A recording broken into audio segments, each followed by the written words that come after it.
It is 7:07, and we are back into our open study session.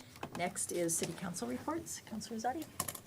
Councilor Seymour. Yeah, working backwards, staff did a fabulous job on the Brewfest, and the weather held, so that was always a nice combination. I'm sure that staff was able to do that too, so, good weather.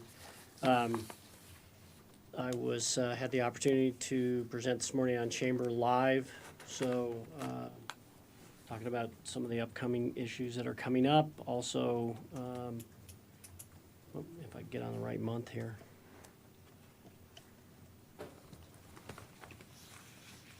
I think that was it for the week. Yeah. Councilor Emmons. It was a busy week last week. Had Historic Landmark Board with Mr. Frankel. He attended and just walked through the ins and outs of the ordinance with the board and what their charge was under that ordinance. And so good discussion came from that. On Thursday, we had the telephone town hall, which lots of great questions came from that. And then Westy Brewfest, I helped North Metro Arts Alliance with their fundraiser, and they were able to get quite a few funds from the event, so we were pleased. So, yeah. Councilor Baker. Nope. Mayor Pro Tem. I had Environmental Advisory Board on Wednesday. They were discussing what they're gonna do for the various events that they're gonna have a table at upcoming. They've been talking a lot about doing like some learning kind of games and trying to figure out if they can get some swag together to entice people to their table. So that was primarily what they spent most of their time talking on. And the other thing I wanted to bring up to council is I would request that somebody else take planning commission. I now work on Tuesday nights, and I just am not gonna be able to serve in that capacity. So if somebody else is willing to step up to planning commission, granted, that's one that we don't get to go too much because we don't wanna hear what we're gonna hear again, but I did start trying to go and at least say hi and see if they had any concerns at the beginning of the meeting. I haven't done that much, so. I might be able to take it. Yeah. I'll connect with the mayor and confirm. Okay, But appreciate it. It's looking like I might be able to do it. And then the last thing I wanted to bring up, this isn't a need right now. I just realized that we never decided if there was gonna be an alternate for the airport roundtable. Maybe there's not, because nobody else can do it, but I realized that nobody raised their hand for that. So far, it hasn't been a problem. Now it's evenings. Now it's evenings, Thursday evenings. This next one will be wholly remote because there were a bunch of people who were not going to be able to be there in person, so the whole meeting's going to be remote. But in case anybody's interested in being the alternate for that, that's still open. And which, is it the first Thursday? Yeah. And time, I don't remember, is 6 or 6? 6. 6 to 8? 6 to 8. Okay. Those are usually in person. They're usually in person. But they usually have the hybrid. They do have hybrid Yeah. available. So think about it. If anybody's interested, holler at me. Councilor Numella? Let's see, just wanted to thank people for, I think we had over 500 people at one point on the telephone town hall, so that was kind of fun to learn how to do that. Had to miss the Brewfest, so I'm sorry. And this week, I think they've, was just confirming they canceled the Dr. Cogwork session, so, yeah, not overly that fun. I haven't caught up on my emails. There was that one letter that I did send out today regarding, an email regarding the letter opposing heavier trucks. Did you all get a chance to see that one? There's the state's looking at doing piloting 91,000-pound heavier trucks, which are heavier than our typical trucks, which is around 80,000 pounds. And so I wrote you an email today. You probably didn't get it yet, but I would definitely oppose that because of the impact trucks already have on our local roads. I looked it up, I sent you all a link to a math calculation that was done to look at the impact of 40-ton, i.e. 80,000-pound trucks with 8 axles in comparison to a 2-ton vehicle. And the impact is about 2,500 times that of between the truck and the vehicle. And so, and it's an exponential relationship. And so I would definitely not want to see heavier trucks going around our cities. So, I don't know. Did they Could say respond. what they're gonna be used for? I mean, is there a specific Let's truck see. that's gonna be used for this heavier purpose? So it's a 10-year pilot program for states to test 91,000-pound trucks. And what this letter is coming from Colorado for Go Rail. It's a national nonprofit that advances smart transportation policy.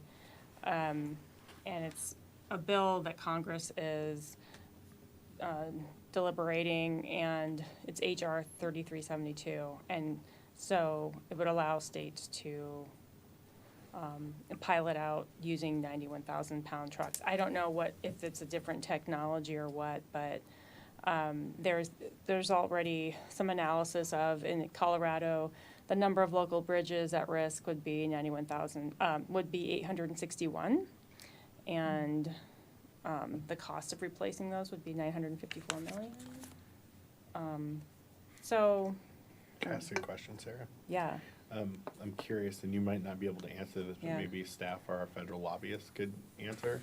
I'm curious if it has anything to do with the fact that they're starting to look at EV trucking apparatus, because those would be heavier because of the batteries.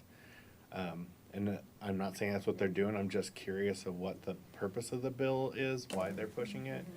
The other thing just off the top of my head is if it's like to decrease cost of goods, if they can move more at a time. And these are just things Those are I'm good thinking, so questions, yeah. I'm curious before we made a decision if there's any way that we could get more information about why they're pushing it.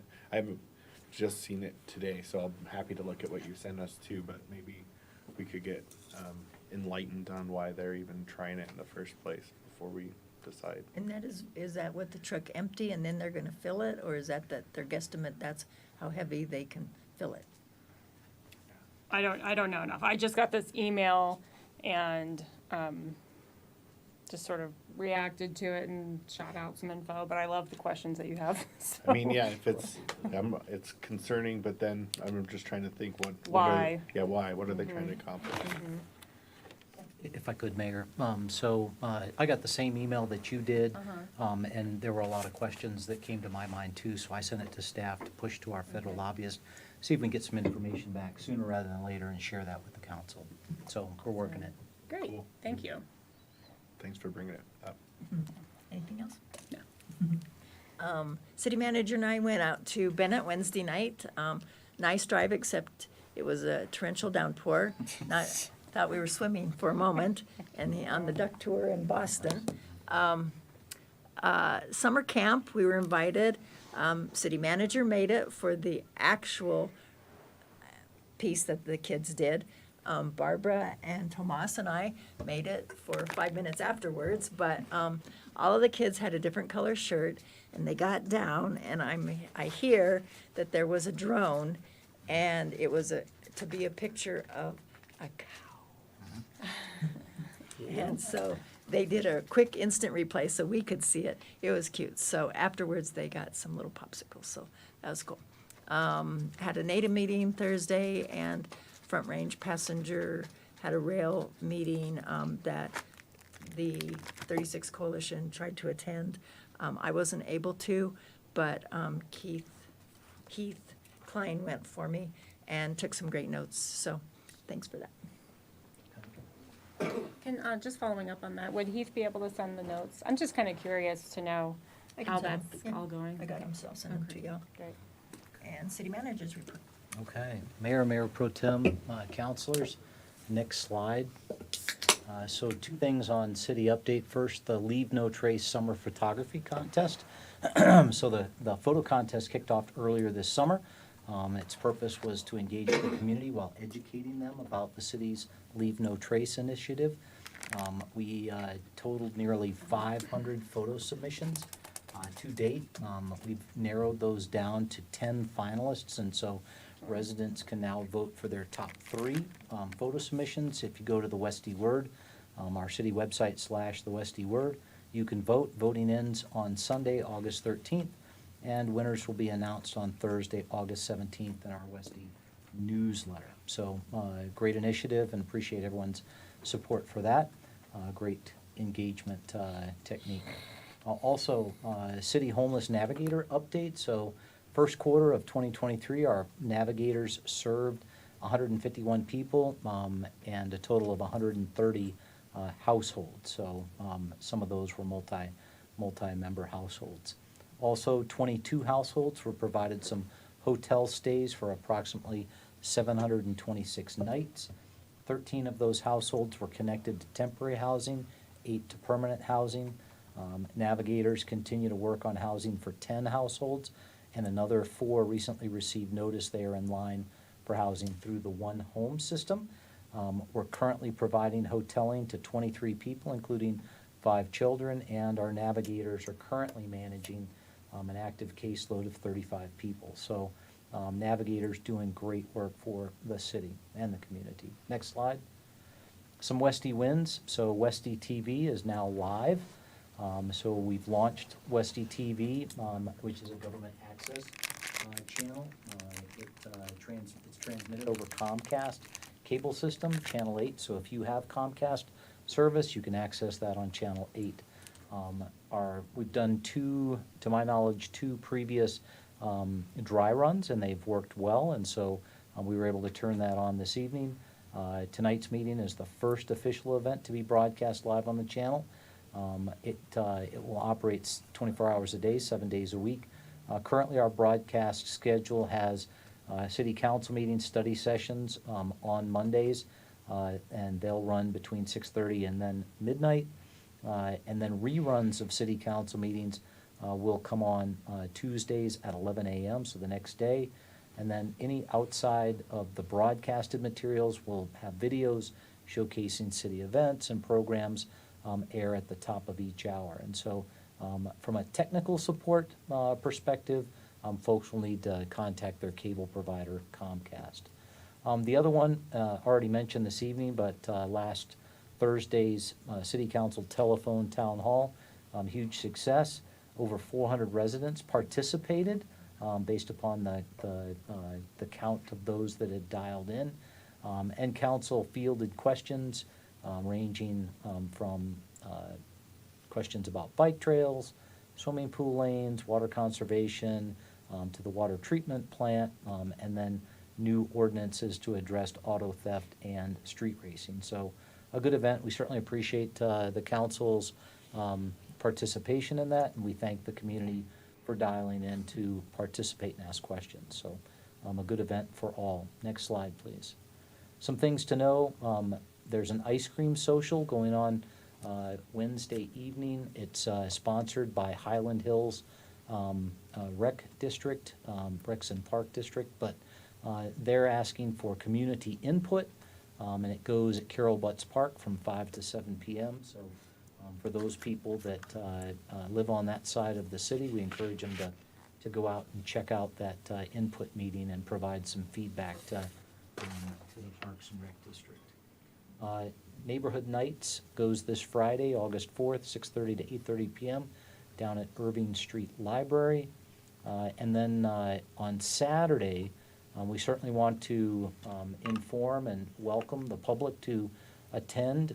Saturday, we have a budget study session. It's really the second step in our budget process. The first step was when we had in study session, I guess that was the 17th, We had the Leeds School of Business come in and talk to us about the economy and revenue projections and things like that. And so this one is downstairs in the multipurpose room.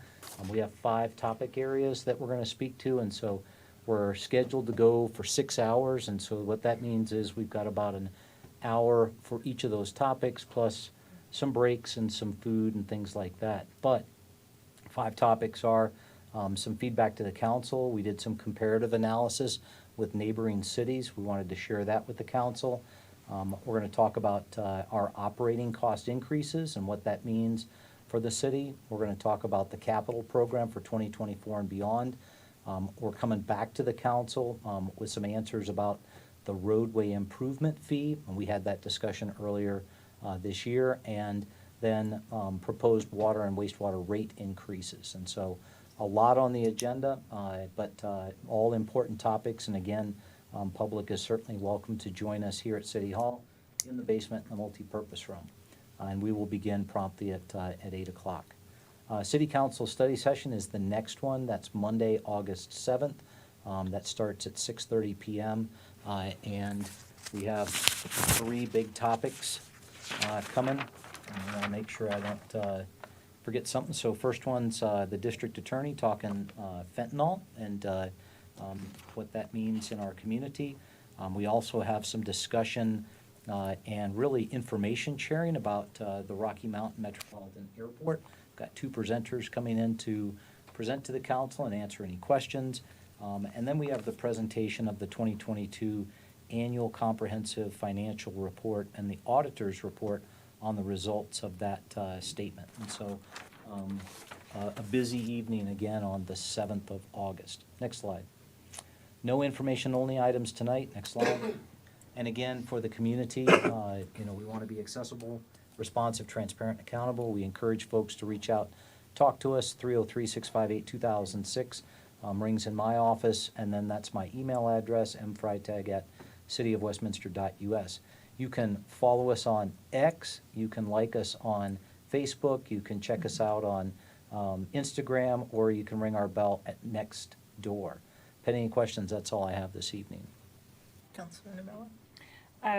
So I was just noting the number of households that we're helping for, with our community navigators.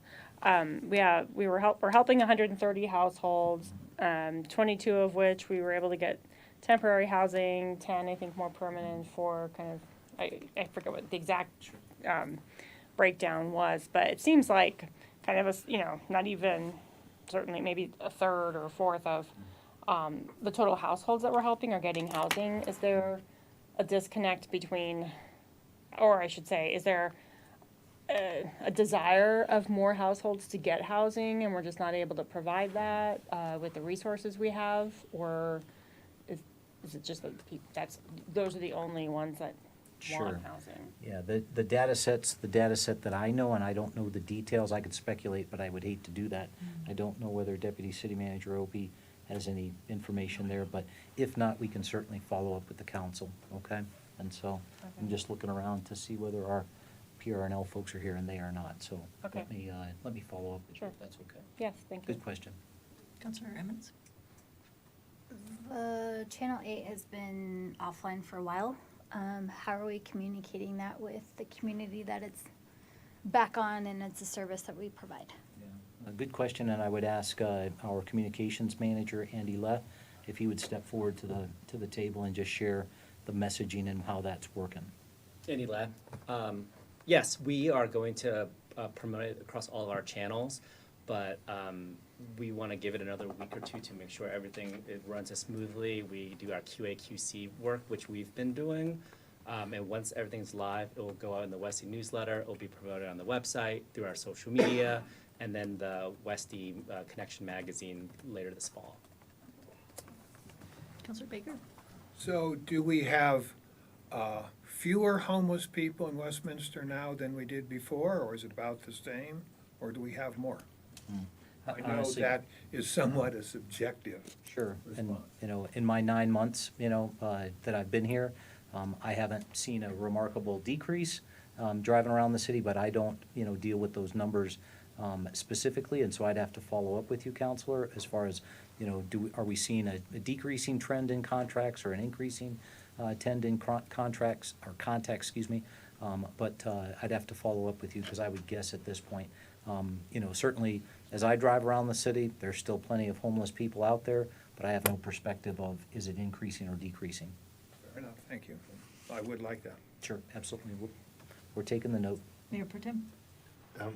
Along with that, because I think it's a fair question, but I would like to know how that increases like per navigator, because we've added navigators. So I would assume initially the effect of that is going to be more contacts, because we have more people able to contact the homeless folks. So as detailed of the data as you can get with it, with that being an understanding, would be helpful to me. Absolutely. And I would tell you, I mean, we have 2 navigators and a supervisor, you know, that works the system. And this winter, about the February, March timeframe, if I remember correctly, you know, they had hit absolute max capacity. It was just, there were too many. They couldn't keep up. And so to see that they're currently working 35 is actually, you know, a good news story. That means things have gotten better, but it's summertime and people go do other things, you know, during the summertime sometimes. So we'll follow up on all 3 questions regarding homelessness, okay? Anyone else? Thank you. That brings us to our first presentation. Okay, thank you, Mayor, Mayor Pro Tem, councilors. We've got 3 presentations this evening. The first one is dealing with a change to the municipal code concerning unsafe buildings, structures, and equipment. And I would just share with you, earlier this winter, we had an incident where, you know, we questioned our ability to get ahead of a problem set. And I think that's what we're going to talk to you about tonight, of what steps we might need to take to get ahead of a problem. We met pulled the staff together in March, April, and May to work through this, and I'm pleased that we came up with a workable solution. I think you'll be pleased with kind of what we learned and what we're proposing, and if you agree, we could bring this back during the month of August for a first and second reading. But with that, I'll introduce Operations Manager Eric Otzelberger to lead us through the presentation. So, Eric, go ahead. Well, thank you, Council. Thank you, Manager Freitag. Eric Otzelberger, Operations Manager. I want to start with thanks. This is what you see before you this evening is a collaborative effort between the City Manager's Office, City Attorney's Office, Fire Department, Police Department, and Community Development. Pulling on real-world examples and real-world experiences in other places. I want to appreciate Manager Freitag and his leadership in sharing some experiences, and Fire Chief Menard, who the City of Savannah recently went through something similar and made similar amendments. So that's the wonderful thing about local government, and that community is learning from each other, and you know, there are no trade secrets. So we don't necessarily need to reinvent the wheel. And I want to thank Chief Building Official Dave Horace. Tremendous service to this city, and Dave and one of our senior code officers, Rachel Patterson, they both serve as board members of the Colorado chapter of the ICC, International Code Council. So Dave and Rachel instilled some language that we don't have right now from the International Property Maintenance Code. So we're bringing real world examples, best practices from code experts, and what we're here to talk about is to talk about amendments to the unsafe building code and get your directions, yay or nay, on whether to proceed with an ordinance to amend said code. Next slide, please. So what we're talking about this evening, we have a fairly involved code that exists today in Title 11, Chapter 9, Section 2E. A lot of that code revolves around protecting life safety, health, and public welfare. A lot of our existing language is mirrored in the 2018 International Property Maintenance Code. However, there was additional language, additional clarification, additional amendments that we'll talk about briefly here that will put us in a stronger position. And really our goal here, as the city continues to mature and enter maintenance mode, is to put ourselves in the best position to address what can be very challenging situations. And we've had a few recent challenging situations that, you know, a good thing to do is to try to hot wash and assess and try to put ourselves in a better position for the future. Next slide, please.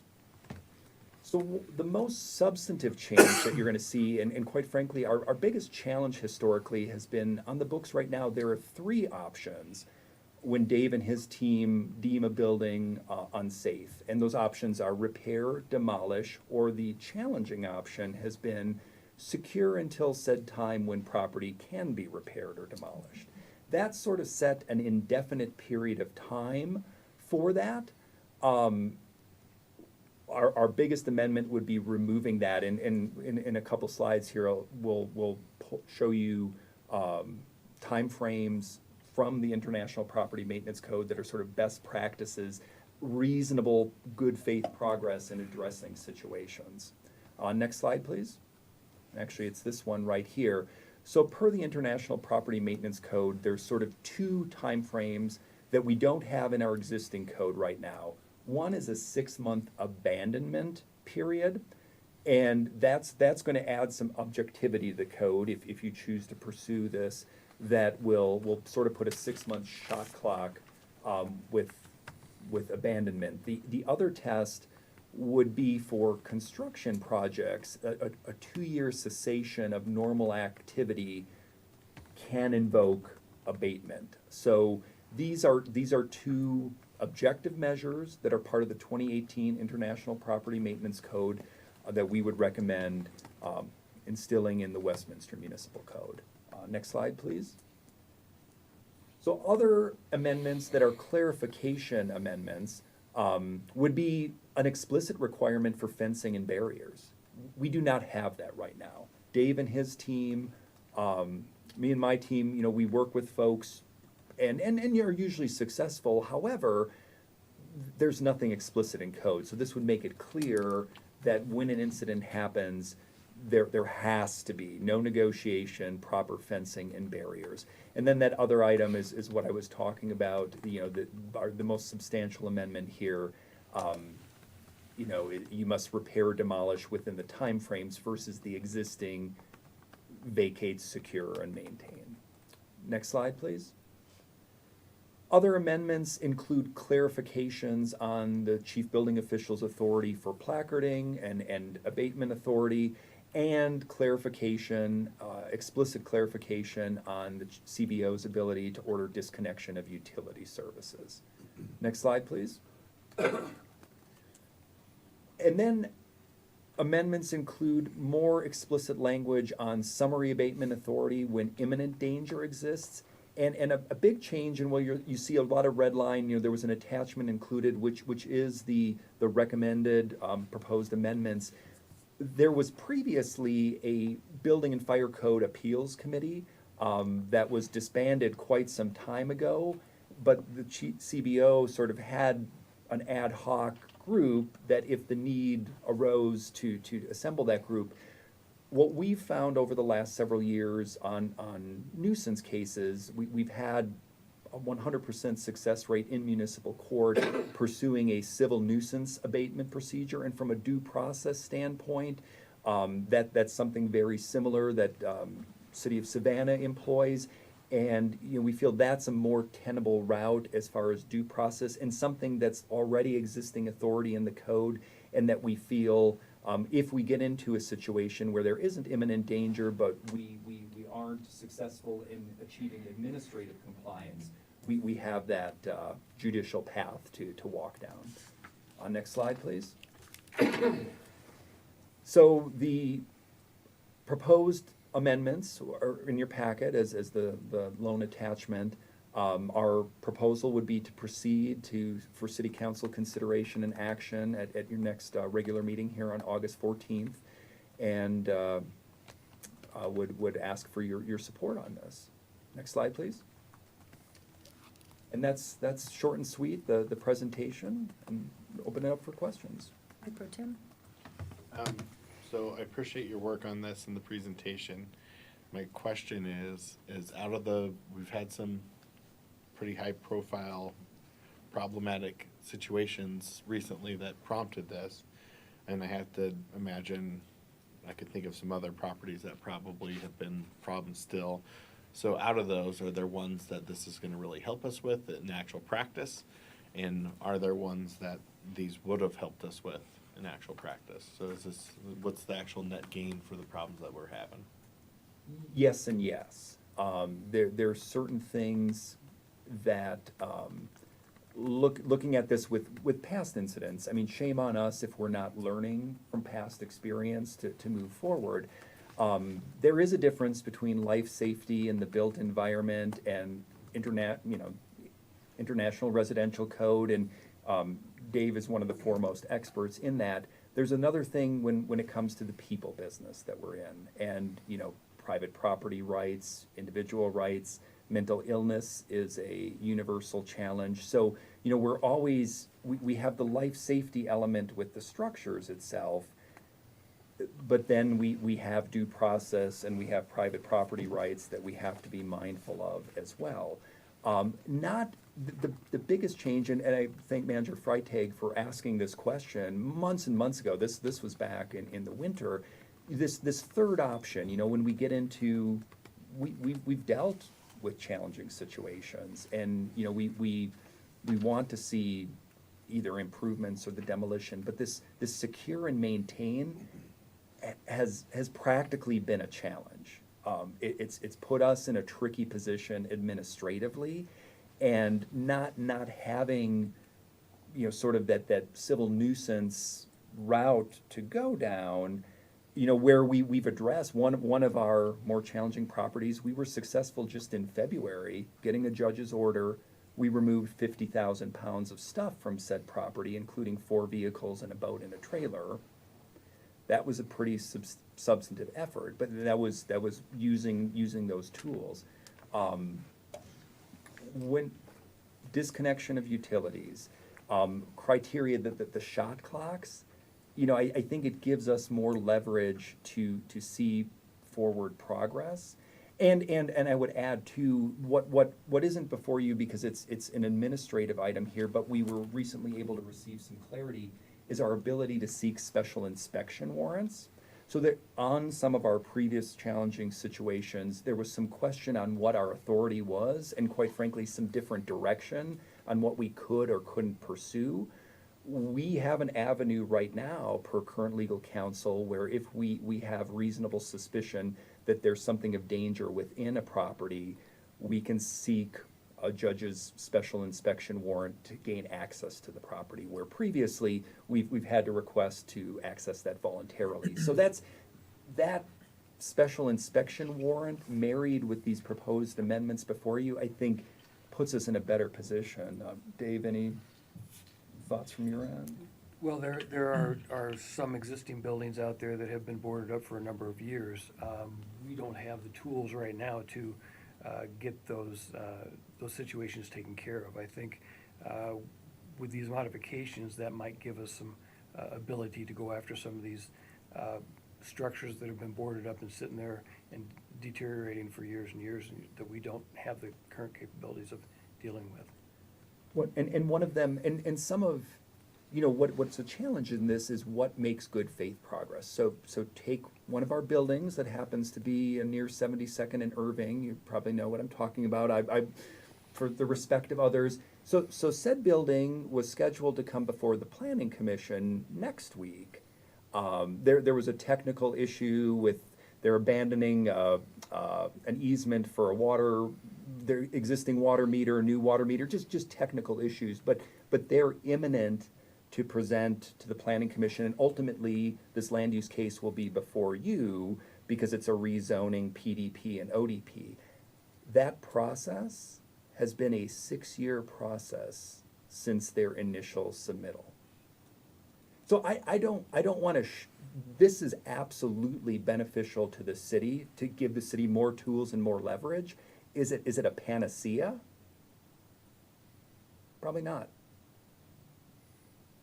Because there's sort of, but that's where the civil nuisance abatement procedure and the separation of powers, we're not powerless. We serve a summons.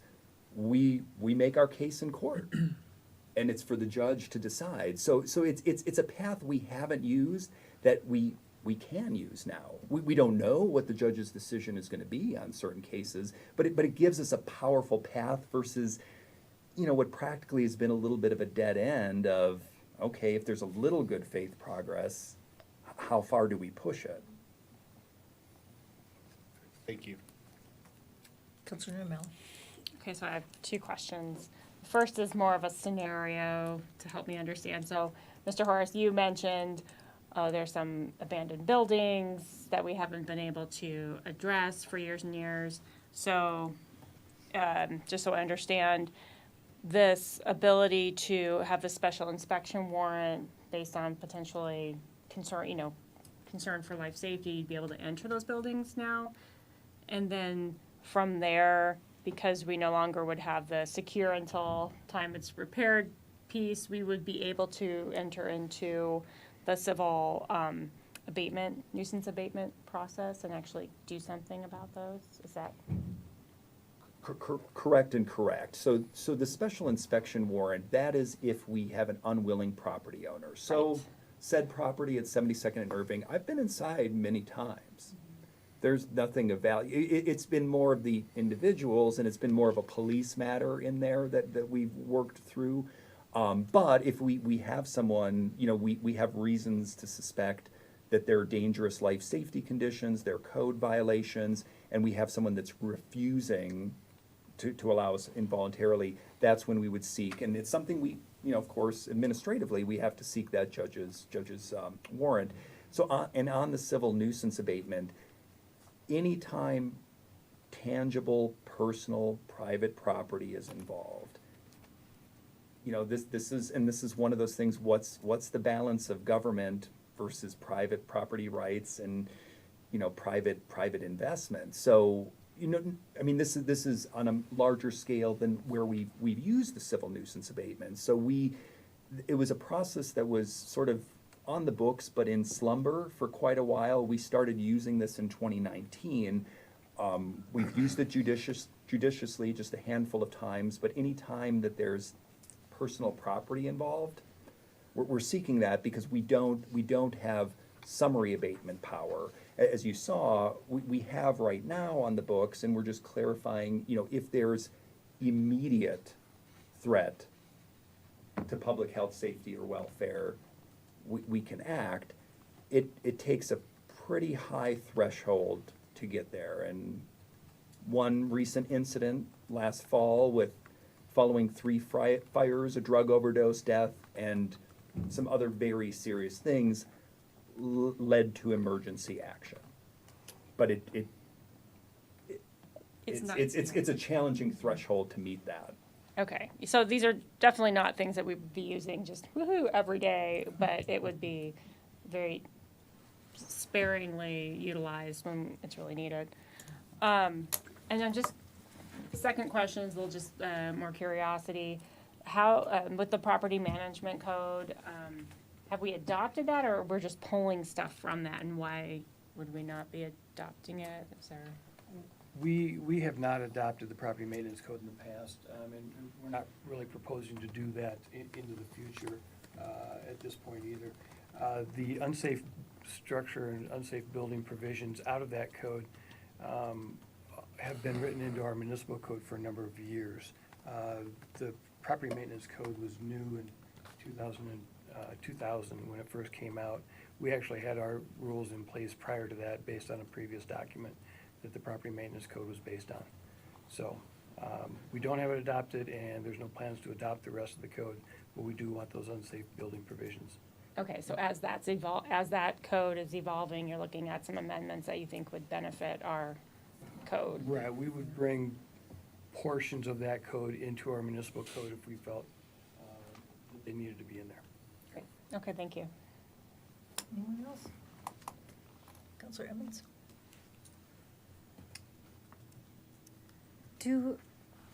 Talk to me about the special inspection warrant. I may have missed it, was writing notes. That if we accept the amendments, that will allow us to have a special. No, so really two separate things. So, but just to give City Council a holistic view of the tools, both policy tools and administrative tools. The special inspection warrant is an administrative tool that we have authority Now. today. Yeah, Okay.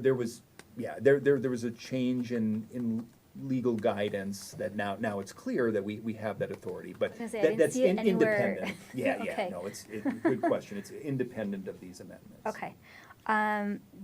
Can we talk a little bit about definitions? Because it seems pretty subjective when we talk about words like nuance or nuisance. If we talk about, there's another one, abandonment, like what does abandonment mean? I got some of it from reading the full legal language, but like what do we mean by abandonment? Is that not living in it? Is it just not touching it at all, or maybe come and live for 2 days and then leave? Like, what does that look like? It's a good question, Dave. Yeah, I think we would take a very cautious approach to considering something abandoned before we would take action through the unsafe building provisions here. If somebody was occupying a building on an interim basis, we would not consider that abandoned.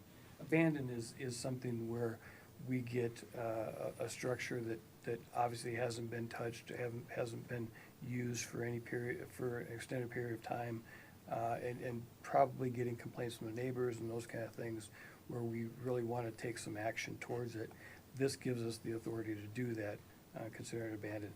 I don't think it would be anybody's best interest to go look for buildings that have been vacant and not rented or not occupied for 6 months and try to deem those unsafe.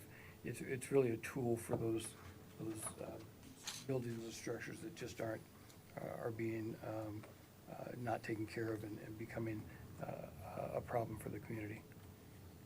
So that helps, that kind of leads into the nuisance question is, are there criteria of what that's defined as? Is it just complaints? Is it, no, okay. No, Title 8, so we would go back to Title 8, Chapter 4 with the nuisance code that has a lengthy description of multiple criteria, and that was something, it was only a couple years ago that stemming from some challenging situations in North Park, that code was amended to beyond physical stuff, talking about actions of individuals and crimes and things of that nature. So if you look at Title 8 and look at kind of the nuisance, so we're not suggesting any amendments there.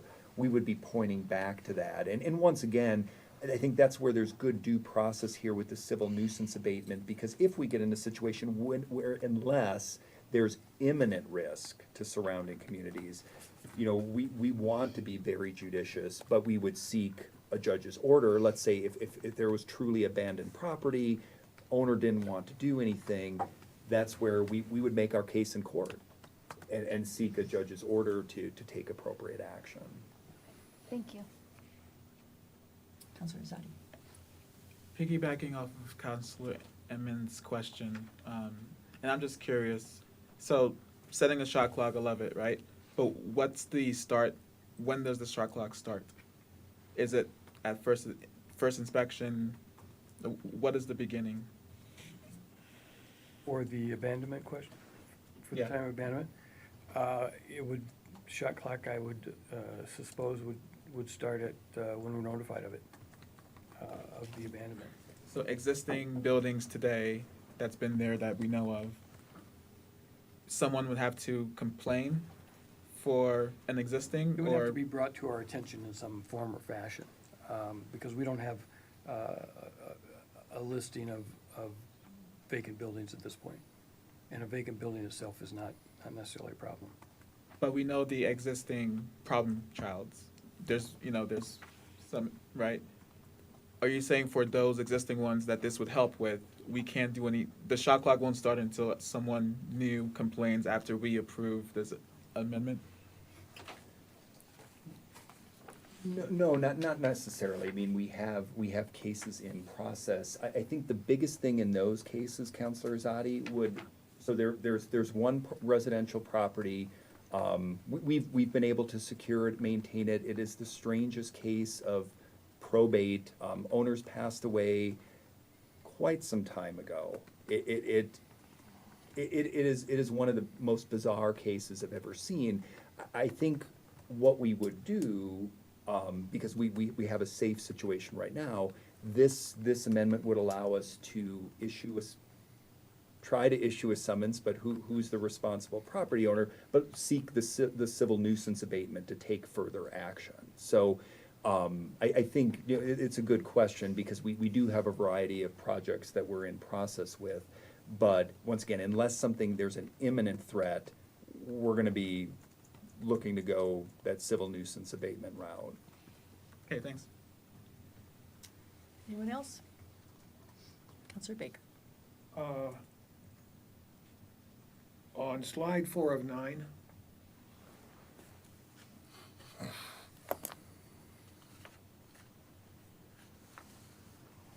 "6 months abandonment constitutes attractive nuisance or hazard." I thought that was the clock Counselor Azadi was talking about. When does this stamp of abandonment get put on, and who puts it on? Correct. I mean, this 6 month, but as far as the question on when does that clock start? And is it retroactive per this action, or? No, it says 6 months abandonment constitutes an attractive nuisance. Well, when does it get the name abandonment? Because that's obviously when the 6 month clock starts.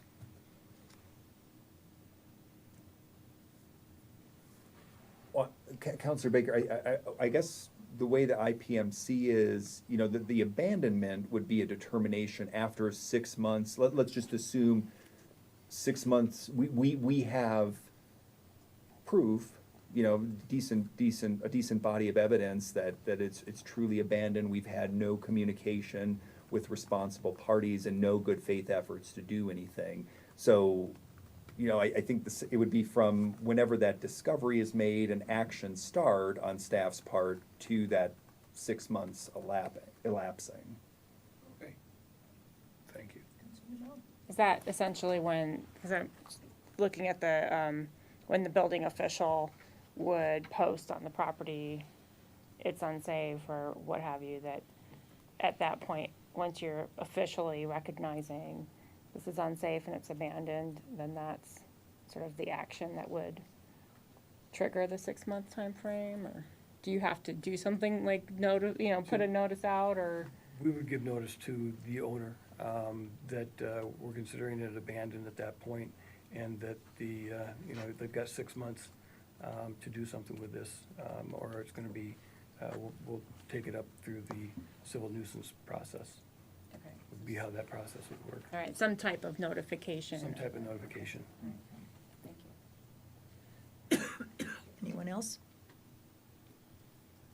Are you in favor of it moving forward? Yes. Yes. Yes. Yes. You've got 7 yeses. Good. Thank you, Mayor, councilors.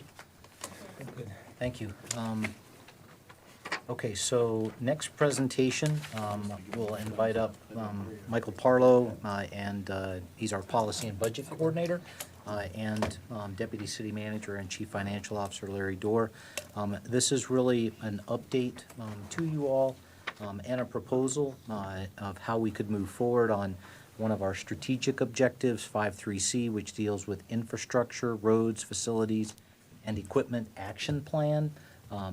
Essentially getting after, how do we cover those very, very expensive capital projects or pieces of equipment over time. So, Michael, I'll pitch it to you. Great. Good evening, Council. Michael Parlow, Policy and Budget Coordinator. Next slide. So with any future plan to address deferred maintenance and major unfunded investments, staff thought it'd be important to first revisit where the city currently is with its CIP expenditures. This graph here shows the actual non-enterprise fund, CIP fund expenditures over the past 6 years. So that's not including areas like the water utility, stormwater, or golf fund, et cetera.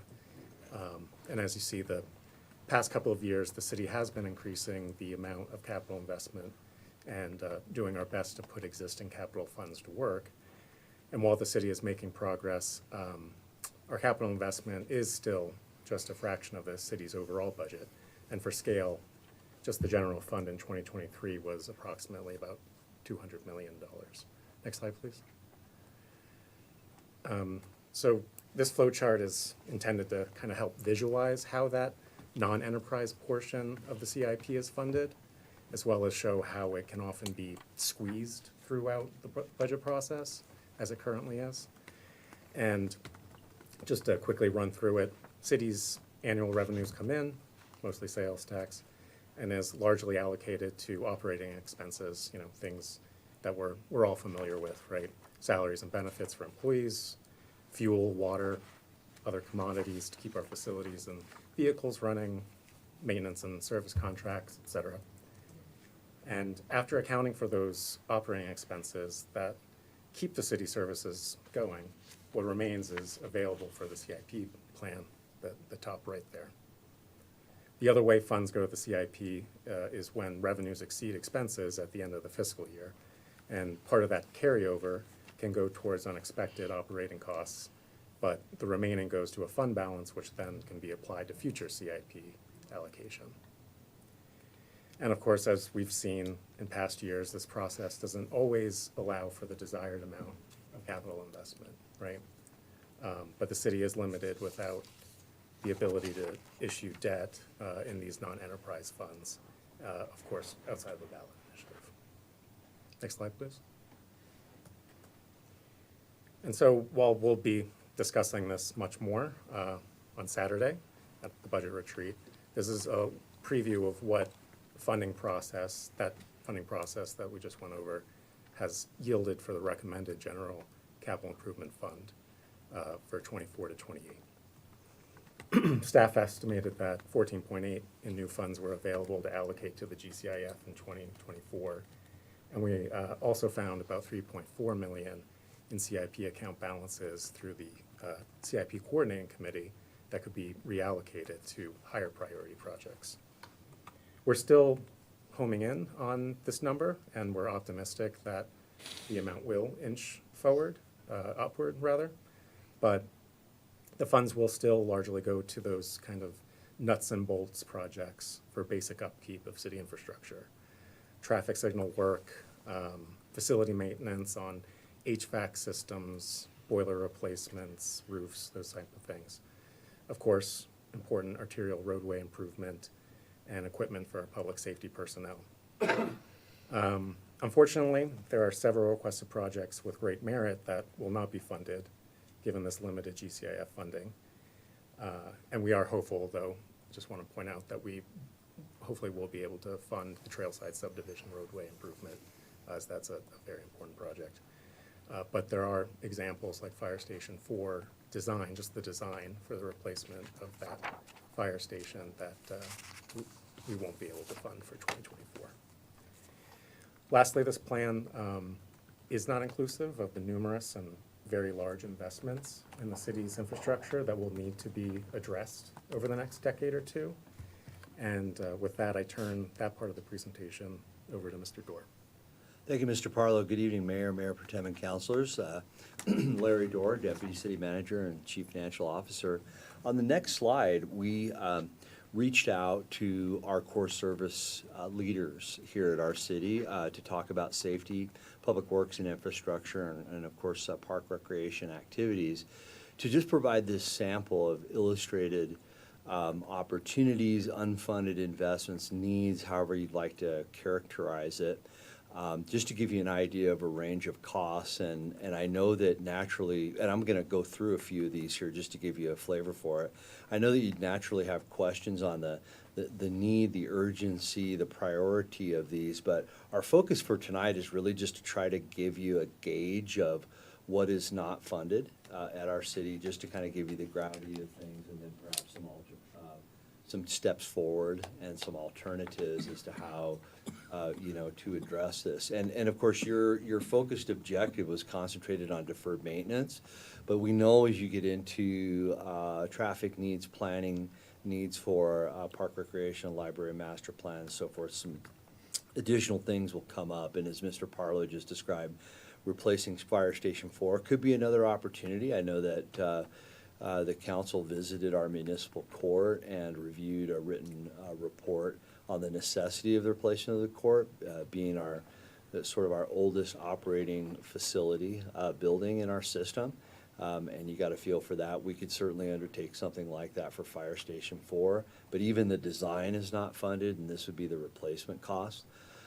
You know, you see new fire stations, but our fire department is evaluating response times in different areas across the city. We have heat maps that we could show you relative to response times, and also related to the necessity to potentially expand Fire Station 1 because of the call load in the Fire Station 1 area, and the number of calls versus the amount of people power and equipment and infrastructure available at Fire Station 1. The footprint only allows for so much capacity at Fire Station 1. So again, these are some examples. We could follow up with staff information or prioritize any of these for future discussion in depth, much as our team has done related to the municipal court. Then in the area of public works, we've asked our team of engineers to describe a cross-section. By the way, this could be much more than one slide, and in fact, each one of these could be a slide, but I think you're probably familiar with a lot of these. 72nd Avenue design, planning and reconstruction, we have a picture of that. Pedestrian and bicycle underpasses, you know of our recent success close to City Hall related to that. We have been discussing for quite a bit, Beeline extension of the Regional Transportation District's light rail to downtown Westminster and some estimated costs there. And again, we put a range of these because, of the timing of construction, planning, activity is difficult to estimate, so we put a range. Sidewalk construction needs in some parts of the community, Sims Street corridor improvements.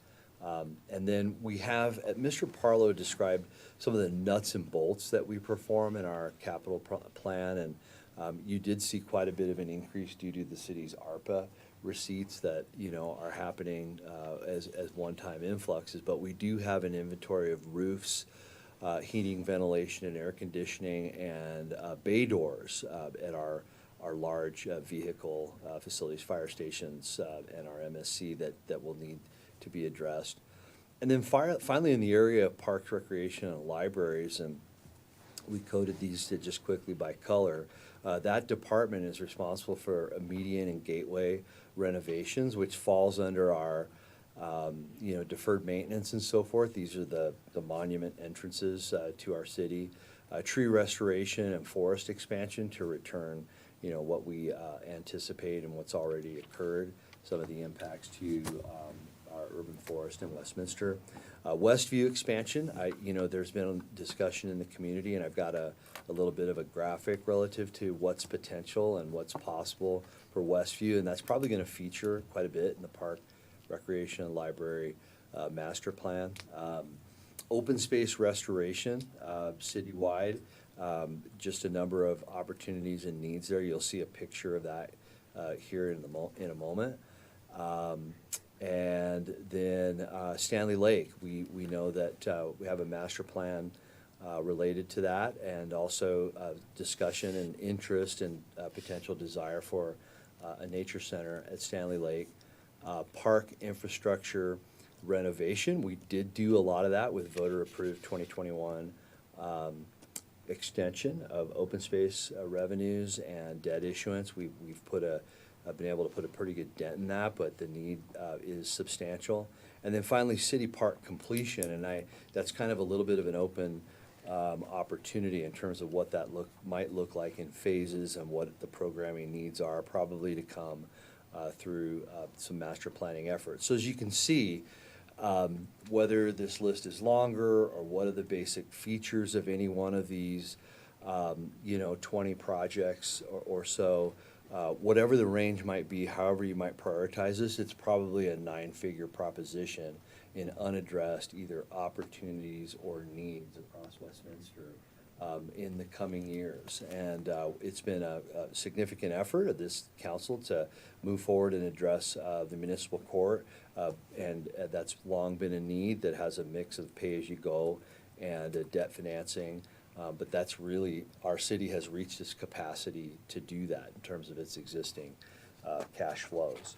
So that's just a couple of visuals for you. And again, on the next slides, we can, take you through these.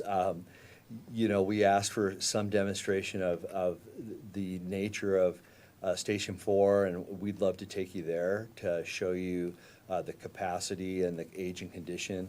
I don't know that the snow blower and the exercise bike reside there all the time or not, but we think that an on-site visit for mayor and council could be a helpful exercise. You do see the dog park at 100th and Sims, and just its condition at certain times of the year, and then obviously due to the desirability of that location. And then just an example of some of the median deferred maintenance across the city that could be addressed in the roadway infrastructure needs and public works and parks, recreation, and library across the Michael? Sir? Yep, next slide. Yep. Beg your pardon? Oh, thank you, Catherine. This is just a real early preliminary stages rendering of Westview expansion. This is the Westview Recreation Center, and then as you can see, the expansion possibilities at that site to serve the needs and interests in that part of our community. Again, more details possible and potentially to come. And then 72nd Avenue and the width of sidewalks and shoulder widths and so forth in that part of the community, and the opportunity to address those needs. Neither one of these necessarily constituting deferred maintenance, but really investment in safety and recreation opportunities. Next slide. So some options moving forward, and hopefully, some next steps in this process. And while I've got 3 up here, it could be a mix of things, and it could occur, over a period of time. One is continue as is to fund future CIPs with current revenue sources. We will continue to do the most important needs to keep things running and in the best condition possible, and guide the city's assets through the longest use and life possible. We've had success doing that. We can continue doing that. That will be needed even if options 2 or 3 are undertaken. Option 2 is to cut or reduce operating budget items to increase CIP investments in the future. Our city did a little bit of that last year to address some roadway maintenance and so forth, reducing some positions to take an opportunity to do that, but still the 9-figure need is there. And then number 3, debt finance certain infrastructure investments with limited and lapsing sales tax and or property tax increases to be voter approved through ballot initiatives. Our recommendation is to get some feedback from the residents. We could explore option 3 through some type of survey. We know that there are advancing technologies and ways to reach out to folks through potential survey as to priorities and perception of need, and feedback to mayor and council on what are the interests of the residents at some point in the future to address this focused objective. And related to that, on the next slide, our final slide, we kind of took a look at what some neighboring cities along the Front Range have done, and they've demonstrated success at this with raising revenue and pursuing finance options to help address physical infrastructure needs. Last year, Denver, Boulder, Littleton all passed major infrastructure initiatives. I'll also say that Lone Tree as well had a tax increase that allowed for additional capital spending. Denver, $206 million in mill levy backed bonds for facilities, homeless support and infrastructure in city and county of Denver. Boulder, $110 million in bonds backed by extending sales and use tax. and City of Littleton, 10 million per year for a mix of future debt and pay-as-you-go infrastructure financing. We did some modeling relative to the size and scale of those cities relative to Westminster, relative to the tax changes undertaken there, and our financial estimates suggest that comparable to the cities of those scales, our city could implement $100 million in projects if voters were interested in making a comparable and proportionate tax investment in Westminster. We also took note that the city of Fountain, Colorado has commissioned a survey of voters just this past spring to gauge if they would support sales and property tax increase to fund street maintenance and public safety programs. Again, these being sunsetted, use-specific, very narrow, focused question. And so the question for council is, should Westminster commission a similar survey? And I'll leave you with that and invite some questions. But before I do, I want to invite Manager Freitag to share some of his experiences from his previous role as city manager. And also to express that I know this was a focused objective of City Council in 2022. It was continued forward to this year so that our permanent city manager could evaluate the needs and opportunities and tax burdens and the entire environment here in Westminster, and then relative to Mr. Freitag's experience prior to his service here at Westminster. So with that, Mr. Freitag, I'd like to turn it over to you for your comments and experience in this area, sir. Thanks, Mr. Dorr and Michael. This was an interesting problem set as I came on board. I looked at the operating budget, and I realized that, revenues exceeded expenditures. And so I was like, hey, that's a pretty good place for this community to be. And so I said, what do we do with those, expenditures?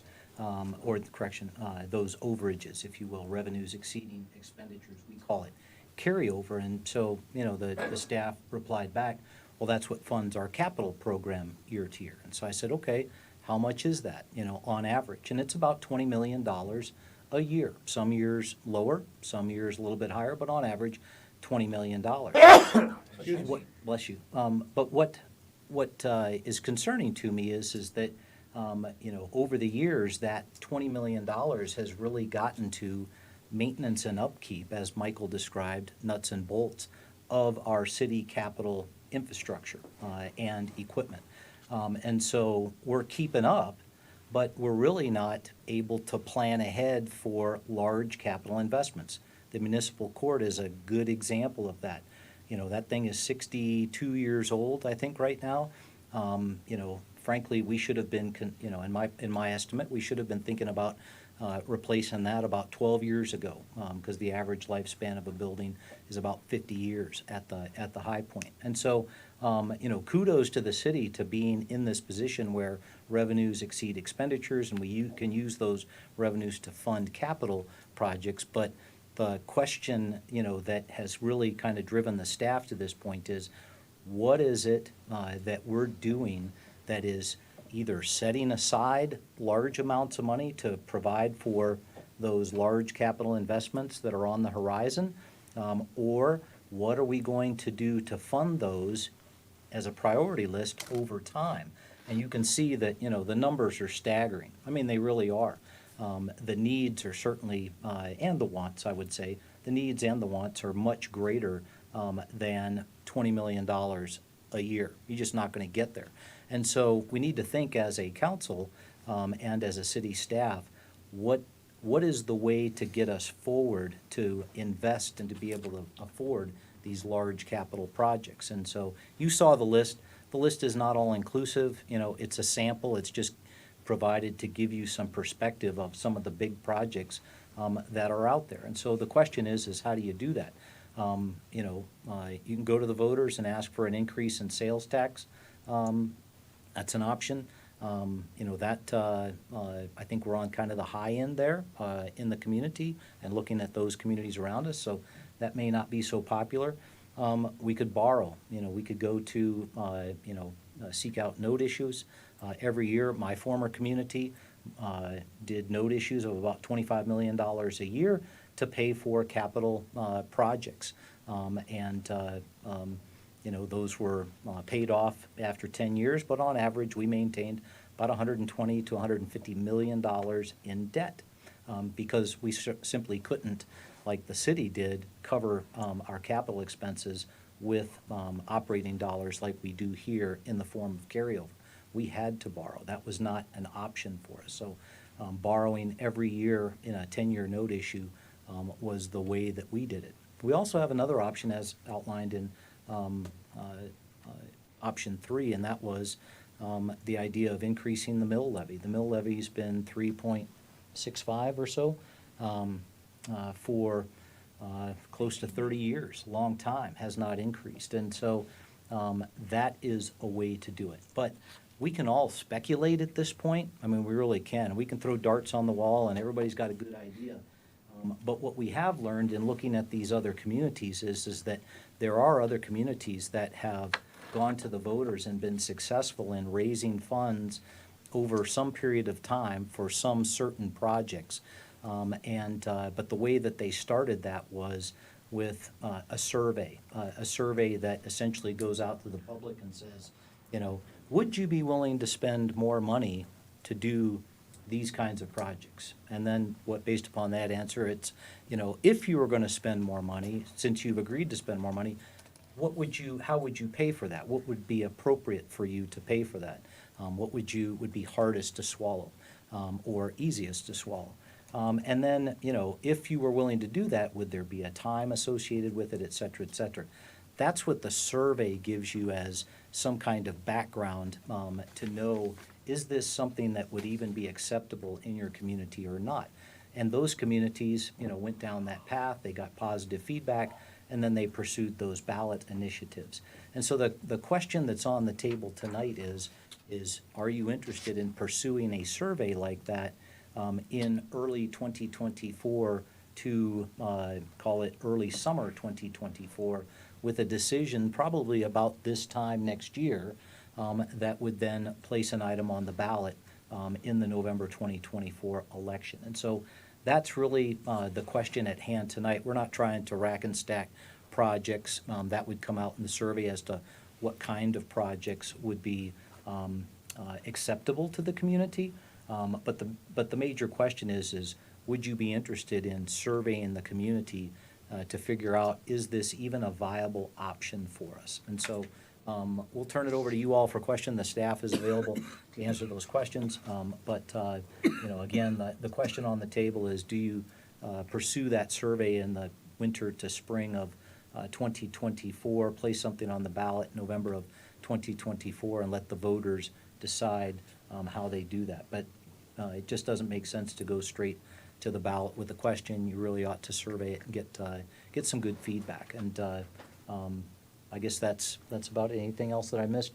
Mr. Dorr? Good? Appreciate that. Okay. Thank you. Nope, good. Mayor Pro Tem. I have a couple of questions, or a couple of things. I know these are samples, but you had talked about heat maps of the service.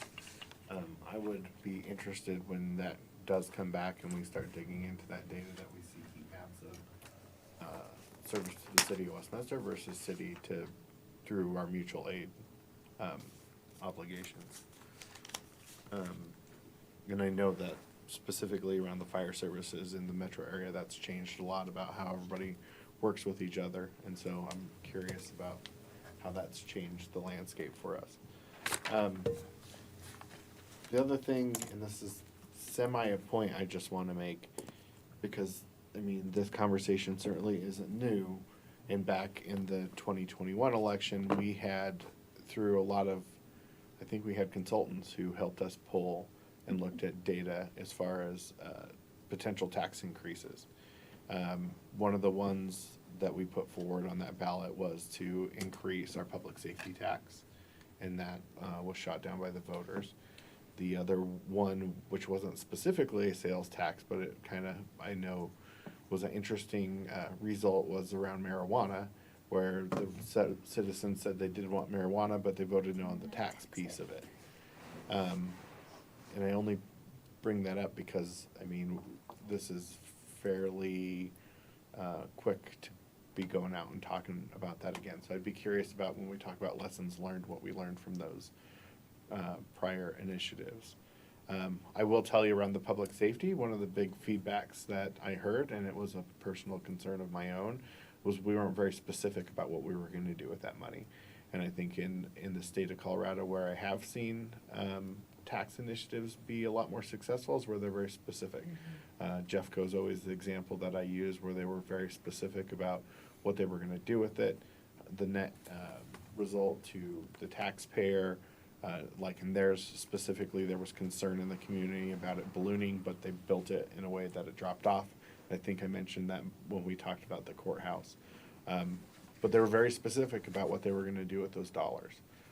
We weren't very specific enough, in my opinion, to make that a successful thing, because I think traditionally, if there was an area that the citizens of Westminster were willing to tax themselves on, parks and open space and public safety. So we were successful around the parks and open space one. So the only other thing that I would say, and I mean, I welcome this conversation. I know we're not there to, look at nuts and bolts. But to me, option 2 should be something that we're always going to do as part of. If we're going to ask the taxpayers for more money, I want it to come along with, and here's areas where we're cutting out to be able to spend money on CIP where we can. And I hope that we have that conversation when we start looking at things like with water rates and stuff. We should, and I know that's something we looked at with strategic planning last year to say we want to squeeze our nickels, so to speak. And so I'm hoping we hear a little bit of that when we go into our budget retreat this weekend. So. Counselor Emmons? I'm along Mayor Pro Tem's side. I'm in the 1-2 category. I'm not ready to move forward with 3 at all, just because there's still some outstanding questions for me. I know it's just a sample, but there's lots of things that on here that we've been talking about for years and years and years. That if this were to move forward as an actual document for council to review, saying these are the pending projects, I would like to have a better understanding as how much we've invested to date in some of these. So like the Beeline, or if it's the 72nd Avenue Planning, Design, and Reconstruction, if that's the same as the 72nd Corridor study that we're looking at, have we started? I know we started it, or at least have been talking it for a long time. So I'd like to better understand how much of these have already had investment and how much to date, because that will help then me understand what's been touched already. I'd like to better understand on some of these if we have any indication of projects in the future that we can maybe partner with. So like if there's some kind of construction on 128th Avenue, I know that we have that housing development going in. Is there any way that we can partner to save on resources? Anywhere that we can capitalize on what's already happening so that we're not tearing up roadway that's already been paved, and I think that there's a partnership that can happen there. And then I just want to understand,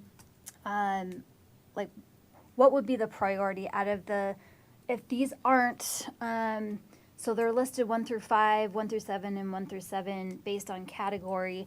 I don't know if the number 1 is the actual top priority, or if it's just itemized 1, 2, 3, 4 in that category. So I'd like to understand what's been invested and what's the top priority in that category for me to look at, to be able to say yay or nay on moving it forward. And then how long that we know that this is identified, that it's been sitting here. Because what I don't want to have happen is, because the courthouse has been on the docket for replacement prior to me even being on council. And so I'd like to understand how long things have been on the list, if that makes sense. So kind of 3 things: what's already been invested, how long it's been on the list, and what's the top priority in each category. That will help me better understand if we move forward with number 3, but right now I'm on option 1 and 2. Mayor, if I could just respond to one comment, and that is the piece about the priority within the list. Again, the list is certainly not all-inclusive. It's just to I give get you that. some perspective on big projects that are out there. But the survey is going to tell you what this community has an appetite for and what they don't have an appetite for. For example, if I was to put on that list and say, we want to do a renovation of City Hall for $20 million, my bet is this community would say, pound sand, we're not interested in funding a renovation of City Hall. However, if you put on there, a new recreation facility or a remodel of a recreation facility, the community may support that. But that's what the purpose of the survey is to give you that feedback. And so, staff can put that in any kind of list. Until you do the survey, you really don't get that feedback to be able to figure out what the ballot question would go to. And for example, the ballot, if the community came back and said, hey, we're all on board for anything associated with fire departments and fire personnel, because we love firefighters, and anything associated with recreation facilities, because we like to recreate here in Colorado, well, then we would develop a program in conjunction with that consultant that comes up with ballot language, a target amount, a time period. Are we going to do this for over a 5-year period? Are we going to do it over a 10-year period? Is it indefinite? I don't know. That's what the survey does. And so for that one piece of your question, the staff can come up with whatever we think is the appropriate priority list within those categories, but that's not really how you make that work. When you have to go to the voters to, get them to buy off on one of these options, you really want their feedback, which then helps you shape what do we use current existing funds for out of that $20 million per year, and then what do we go to the voters for to borrow or, increase sales tax levy or increase mill rate. So. I hear what you're saying, except for, and I'm all for surveying and getting perspective from our community, but the last decade has all been about surveys, and it's gone nowhere, to be quite honest. It's been surveys, should we do this, should we do that, and we've moved the needle very slowly, if at all. And so my concern is that, here's another survey, if we don't take action on it, that's a problem for me. So that is, I'm fine with polling and getting feedback, but unless we're prepared to take action and say, okay, we've heard this, let's move, I'm not willing to move forward for the survey. Counselor Zadi? Mr. Dorr, you said something that concerned me. Can you clarify? You said we've reached our capacity. Do you mean our cash flow capacity? So you said that we have reached as a city, we've reached our capacity regarding financing projects with pay-as-you-go, a mix of that with pay-as-you-go and so forth. Did you mean cash flow capacity to be able to do that? Yeah, cash flow, pay-as-you-go and/or borrowing and repaying, much as with the way the municipal court replacement will be funded, similar to how the Public Safety Center was funded 15 years ago by our city. We have a small amount of cash flow that can be dedicated every 10, 15, 20 years to a major borrowing, that can get done, such as that created really those two facilities. So yes, that's the threshold. That's the reason that this list is unfunded investments. And just to add in, yes, this would be similar to, and I'll just address one of the things learned since, the last survey is that in the Denver Boulder examples, the list looked essentially like as we just presented it, so that the survey taker can see specific things in their neighborhoods related to specific services, specific features. So, in fact, I think it was a list of nearly 40 projects that Denver put forth to their residents. So, answer your question specifically is correct. The city, without some other major reductions or foregoing some of the other capital needs that are happening to borrow funds or pay as you go, the city wouldn't have additional resources to do that. So from a self-financing, not financing, but from a capacity of the city to pay for it on our own with extra revenues over time at scale, so we can do one project every so often, but we need, basically I want everyone to understand that this option of going to the voters, if we want to take care of the capital expenses, correct me if I'm wrong, of these unfunded capital expenses, we need some, so we either need to cut costs significantly, right? By a lot, raise revenues by a lot, or increase, or do this option with the mill levy. Those are the options. Okay, thanks. Councilor Nomel? I certainly have a bunch of questions that maybe I'll just email you guys regarding the budget session on Saturday. I think if we do go to the voters with the survey, that it should be statistically relevant and set up in a similar way as our community-wide survey, where we're demographically and geographically making sure it's representative. And I would like to actually have the community be able to kind of identify what their priorities would be, back to Mayor Pro Tem's point about having specificity and letting people kind of have some say if they're gonna have, like, what are they buying? And it would give us a little more input too, if we're able to see what's the most likely, what are people wanting? So I would expand it from just a list to just one up and say, what do you want, what would you pay for? Just to react to that, thank you, message received. One of the things we learned about in the last 12 months, or I suppose less than that, just kind of looking at the work, and again in Denver, Boulder, and Fountain, is the technology that the survey professionals are using these days involve mobile text messaging, survey invitations, of course, that can go through all of our major channels as well, and invite a higher degree of participation of folks who can use their tablets, their smartphones, what have you, to participate in the survey at a much lower cost and a much higher degree of participation. So that was one of the things that we learned from this research work across these other cities. So I think that can be achieved.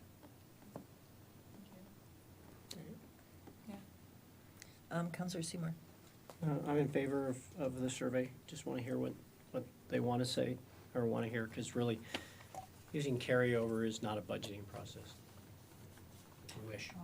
So I think we ought to see what our residents have an appetite for or not for, and come back to the table next year and see where we're at. Sorry, I forgot I had one more thing, but did you? Yeah, I'm done, thank you.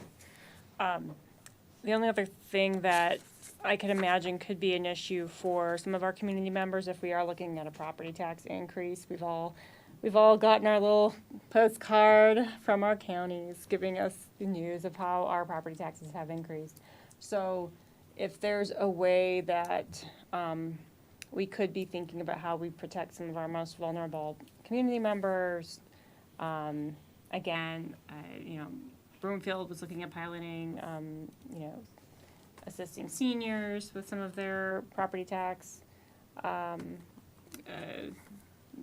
payments. So I don't know how impactful it would be if maybe it's helpful as part of the survey that you would say this would mean $10 a month extra or something, to help people think about how do you quantify what a mill means. To react to that, beg your pardon, is yes, also just as a preview to what your appetite for Saturday in our comparative analysis, we'll be showing the property tax and mill levies between Westminster, Thornton, Pueblo, Fort Collins, and Arvada related to fire and libraries and all of the things that go into the total property tax mill levy, to give a comparative analysis.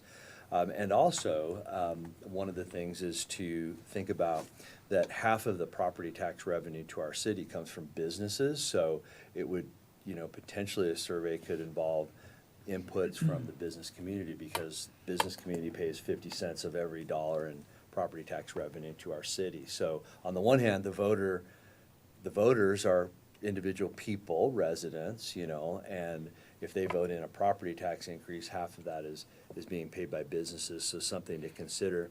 And I can tell you, one of the metrics that we were interested in the surveying for Denver and Boulder that we used to kind of do that comparative analysis around about 100 million in projects in Westminster was about $25 average per month per household, was where the survey statistics were favorable for Denver and Boulder to have those changes, that people voted those up to achieve the list of projects that were set forth in those communities, just as background, so.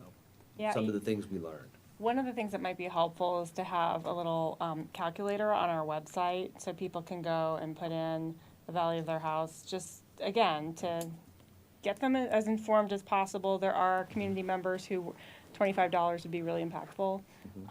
So again, if there's also some thinking about how we can mitigate for some of them. Yeah. Counselor Baker? First of all, I was pleased to say you could actually cut something. My goodness, I'm all for two. Second of all, how much would this survey cost? We don't know. We haven't presumed that that would be a course of action. We would go through a proper procurement process and get competitive quotes with a relevant scale.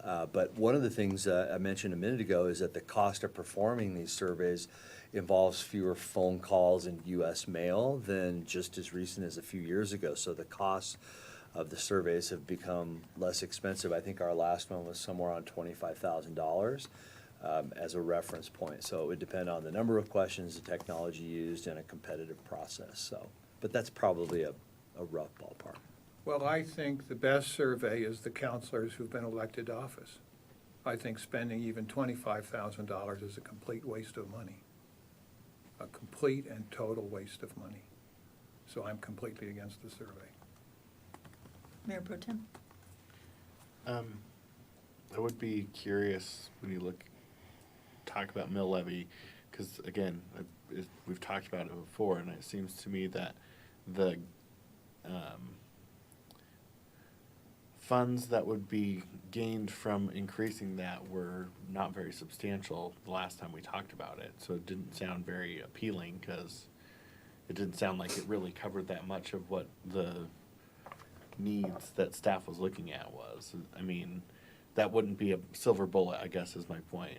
At least that was what my understanding of it was in the past.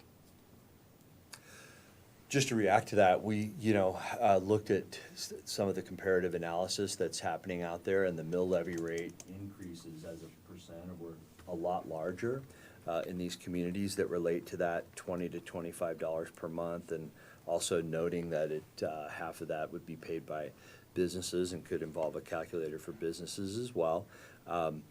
We think in this instance, comparable to Denver and Boulder could be a silver bullet and implement as much as $100 million in projects if there was a potential to issue debt backed by a property tax increase of a comparable per month income to get that done. So much bigger impact than we once believed in the past. It's also a longer list of choices and kind of I options. guess I'd have to see greater detail, because so does that mean we weren't looking at it properly in the past, or what big changes? And I mean, it's always, to me, and I brought this up in response to my colleagues before, when we look at other communities, and you kind of mentioned part of it, like Arvada's not a fair representation compared to us in any shape, way, or form. Their taxes are, as you said, they have a special fire district, they have a special parks district. That is all stuff that we do not have. So then if you get us up to the point of where they are, plus we already have a higher sales tax than they do, I guess I just need to see more of it. I'm not super excited about another survey, just because I mean, that was literally under 2 years ago. So I just don't know what we think has changed so much. Besides, I can tell you how many angry people I know when it comes to property tax and what has changed in Colorado. So I'm honestly, I'm just kind of, I'm surveyed out, to be quite frank. Did I see your hand? Yeah, just real quick, I had a question I forgot to ask. Why 2024? Because wouldn't that just be extending the existing deferral, deferred maintenance on all these things another year and a half? Because then this would be, well, so why are we pushing it to 24 ballot versus 23? I could speak to that real quick, and that is, it takes, that survey and feedback mechanism is going to take from start to finish 4 to 6 months. There's no way we can make that from a ballot question to 2023, so 2024 is really our first opportunity to do that. Okay, and the second thing is, for the surveys, we've had some bad experiences in the city with surveys, particularly the wording. So I think the wording of the survey will be key to it all. If there is enough votes for a survey, that's probably the most important. And then for me, I'd like to see the impact. So when we talk about the prioritization of all those things, what matters most is what's the impact if we don't do anything, right?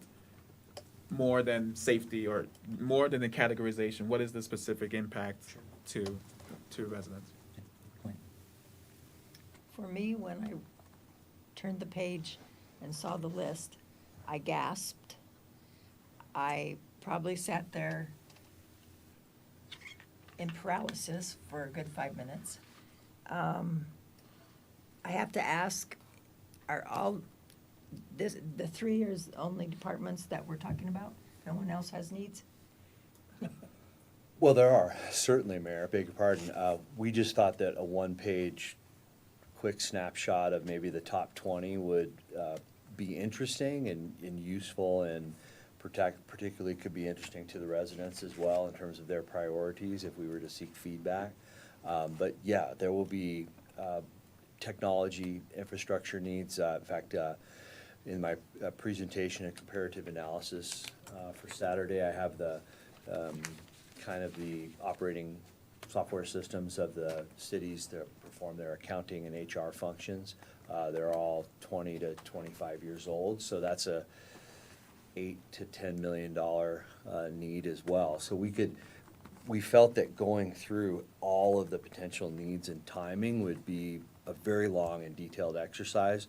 I think the need is pretty visible, was when we talked over the list, and then it's kind of what to do about it, how to tackle the problem from there in pieces, or all at once, or not at all yet, or what might be useful to the council. I need to see what our key departments need. And then it's up to everyone to start prioritizing, because when I looked at the minimum to the possible maximum, there's such a wide range. It reminded me of somebody with a magic wand and just, these are my wishes type of thing. So it really didn't help me with anything, because not everything's there. I think we have to be realistic and know that. I don't think, comparing Denver and Boulder, when was the last time they didn't vote for something? And that has not been Westminster. So I think that's sort of a false premise. This council has in their strategic plan the core pieces to run this city. And so, to me, the things that we need to say to the community are those core things. You don't put some of the things that, yeah, they're great, they're nice, they're fun, they're good to have, but it's not necessarily core. Those are choices that are being made. It's not core. So I think it has to be whittled down to core things. I had a laundry list and I didn't bring my list with me, but in number 1 and 2, I would have to be able to look our citizens in the face and say, they know that this administration, this entire unit of city was fattened up in 8 years, big time. 2.2 million came out last year because it was fat, and we said it needed to come out and not be in people. I don't know if we're still lean and mean. I have no idea. I know what some comparisons are with what we had in divisions. I know what some are today. I couldn't tell you what all are today, because I don't know. But I need to know we're running efficiently, but lean and mean, before I go ask citizens for a dime. And I don't have that information today, so, Mayor Pro Tem.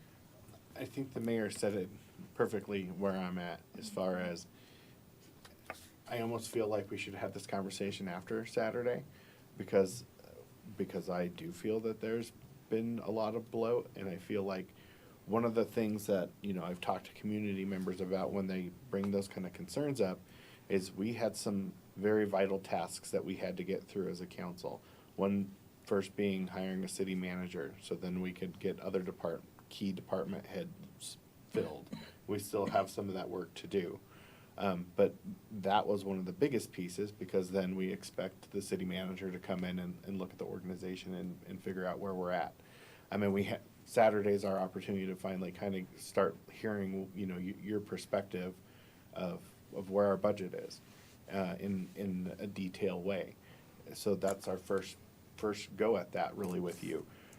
The other piece of that was priority was the water plant. So I feel like once we got through the budget last year, I frankly wish we would have had more time and bandwidth to put screws to it, so to speak, because I've been very critical over my time that we weren't being focused enough on core services.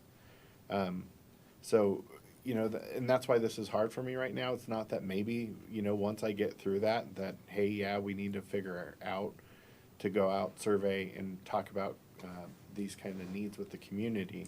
But if I'm not comfortable with, what those needs even are and where we're at and how we're actually making this organization efficient, it's hard for me to say, yeah, let's go out and do a survey.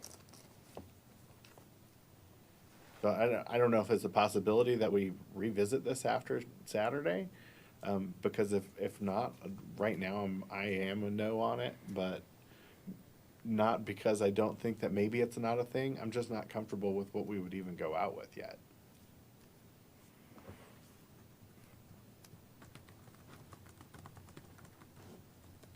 What do you want to do? Survey? Survey? No. Not right now.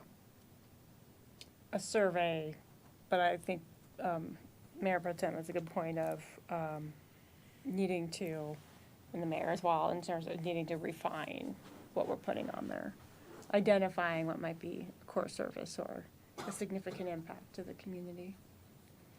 So a two-step kind of thing, like maybe just refine and help us understand what's going out in that survey, and that could come after our session, but survey. Yeah, for me, I need more information.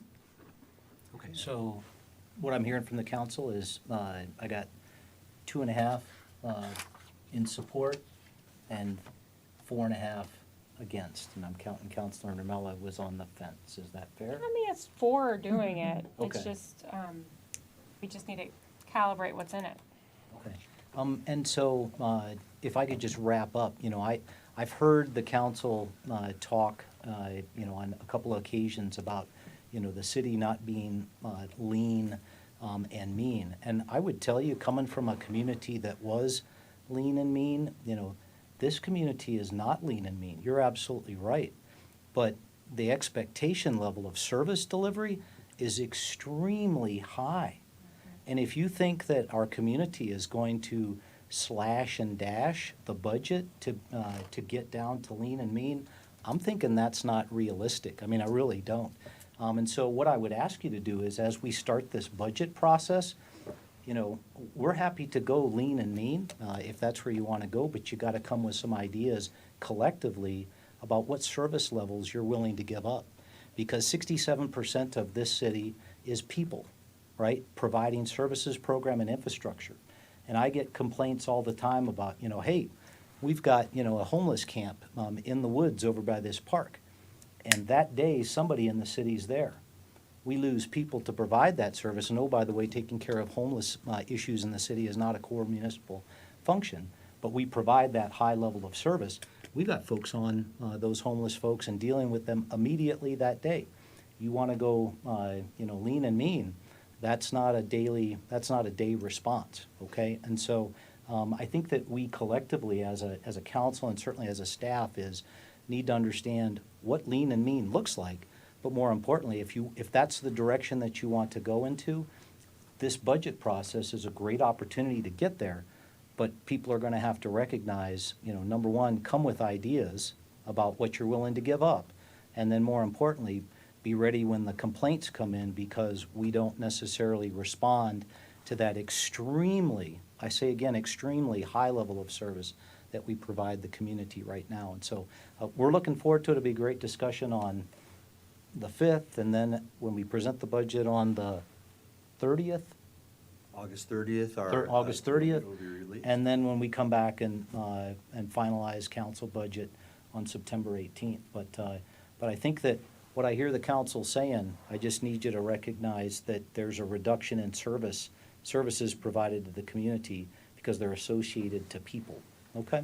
So- Yeah, I was gonna say, I mean, like, our cuts that occurred in 2010, during the recession, were, helped us become a little leaner and meaner, but since then, it would be helpful to understand where did we grow and why. And for instance, we had, we weren't meeting our water quality compliance years ago, and so we hired more folks to actually help us with our stormwater compliance. And so that's a piece where we grew.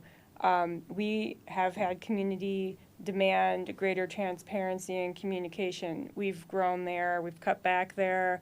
And we've also had a ton of desire from the community for code compliance. I mean, Eric Otzelberger's whole team, I'm sure has expanded some, and with parking and all of the other elements that our community expects us to be enforcing, that kind of understanding where we've grown and why, I think, is also just a piece for me that would be helpful to have perspective on. Fair enough. Okay. Councilor Baker? I do not consider leaner and meaner. I mean, it's not leaner and meaner, it's really responsible government. In 2013, we ran this entire city with a little over 900 people, and we're 1,102 today, depending on how many vacancies we have. Proper government is not meaner government. It's just proper government, and it's something we should strive to achieve, and especially in the financial area. Thank you. I don't know if I haven't had a chance to check my email, but I know the mayor asked about cost-benefit analysis of events in the community. Will that be presented on Saturday? It will not be presented on Saturday because it's not one of our 5 focus areas. Remember, and I think it's important for the council to recognize where we're at in the budget process. I haven't even received department budget input yet. I've got big picture, revenues in, expenditures, but have we started tweaking that? No, we haven't. And so the time for that discussion, frankly, is September 18th, after we've presented the council the budget. I'm just wondering, because this is all at play as far as when we talk about core services, if there's no cost benefit, what does that look like? We might have to sacrifice some community events to provide more core service. So Absolutely. you're asking us to come back with Sure. Oh, that's a good suggestions, one. and I'd like to understand Mhm. what that cost benefit analysis is. What are we spending versus what are we getting, for that purpose? Absolutely. Yep, good. Also, I think the big rocks matter the most, right? So 70% of our expenses are personnel, right? So that's where, if we want to cut, that's where and that's the topic. And I think you made an excellent point, City Manager Freitag, when you said, if we are going to cut, we need to expect service level drops. And I don't think any of us wants that. So we need to be really smart in where we cut and not just cut frivolously, but we need to actually, prioritize properly. So this would be a fun conversation. Mayor Pro Tem? Just real quickly, because we have plenty of time to discuss this, but I mean, when we talk core services and cutting services, again, I'll remind folks that this city is a full-service city and we do parks and recs and things like that. Those are not core services to me.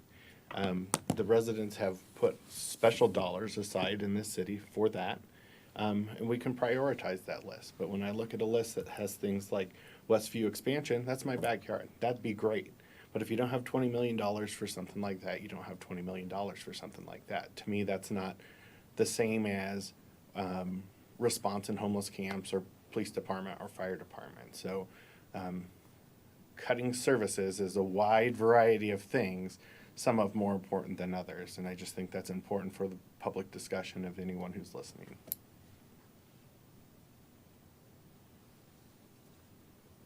Mary, you want to drive on, or do you want to take a break? Oh, break? Break. Break.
now we're hitting ballot issues. Who's going up? I can start. Thank you, Mayor. Dave Frankel, City Attorney. Thank you, Mayor and Council, for the opportunity to present some potential ballot language for your consideration for charter update. As Council is aware, we do from time to time undertake charter update activities, and most recently in 2021, I believe there were charter changes that were voter approved regarding the election timing requirements that the charter contained. Specifically recognizing, I think, that the uniform overseas ballots needed additional time for processing, so we wanted the charter to provide enough time for the clerk to run the elections. I think the other edit that was voter approved in 21 was addressing the swearing in of new council members after each election to allow for time of certification of the results prior to new council members being seated. So that the charter now reads, it's the Monday following certification that the new council electees become sworn in. So we do undertake charter updates from time to time, and we have tracked something of a wish list over the years for your consideration. And I have a draft ordinance. Thank you to Matt Munch for putting that together, and thank you to Chris Lindsay for your assistance with preparing the draft ordinance that's attached to tonight's agenda. The 4 questions that are included in the ordinance, I'd like to address them one at a time and just see if council could provide some feedback to staff at each of those, just to see if this is something that we should bring forward for your consideration. Because of the Colorado Constitution, Article 20, Section 9, requiring this be done by ordinance, we would need 2 readings. So I just wanted to put that out. Also, the county clerk's deadlines are the end of the first week of September, so we ideally could do this in August so that we have the language clearly ready for the county clerks, for both Adams and Jefferson County clerks. The first question is one related to budget control, and the charter currently provides that the city manager may order the transfer of funds within a departmental budget at any time during the year. It would be staff's recommendation that a proposed amendment be put forward to allow for the manager to order transfers of budget appropriations within a fund. So this provides additional flexibility, I believe, in the budgeting process. And Chris Lindsay, I believe, was willing to expand upon this if council had questions as to the benefit to the organization that such an amendment to the charter could provide. But my understanding right now is that the charter language prevents budget appropriations within funds to be transferred, where right now, it's only within a department's budget that can be transferred. So that additional flexibility is what we would recommend be considered. Explain away. Thank you, Council. So a number of, well, for the first couple of these, I would say a lot of the same message here. So recall a significantly smaller city in the late 50s when the charter was drafted, and a significantly smaller budget. We've gone from probably 10,000 residents or so to 116,000 residents in that time, and the city's budget's passed $250 million, right? Think about that. We're a $250 million organization now, and we're closing in on a $300 million budget. Even with that level of increase in the size and dollars and scope of the organization, we have financial restrictions from a period when the city's budget was considerably smaller. In this instance, this budget control is set at the fund level. So think of the general fund. We were just speaking a lot about the general capital improvement fund, and general capital improvement fund, water fund, wastewater, and then there's an additional level below that, the departmental level, where you set budget control at. Actually, pursuant to state law, appropriations and other organizations can be made at the fund level, as opposed to that next level down to the department level. This would ease the city manager's ability to implement the budget throughout the year. We have capital projects that cross departments. We have reorganizations that take place. We have movement and capital projects.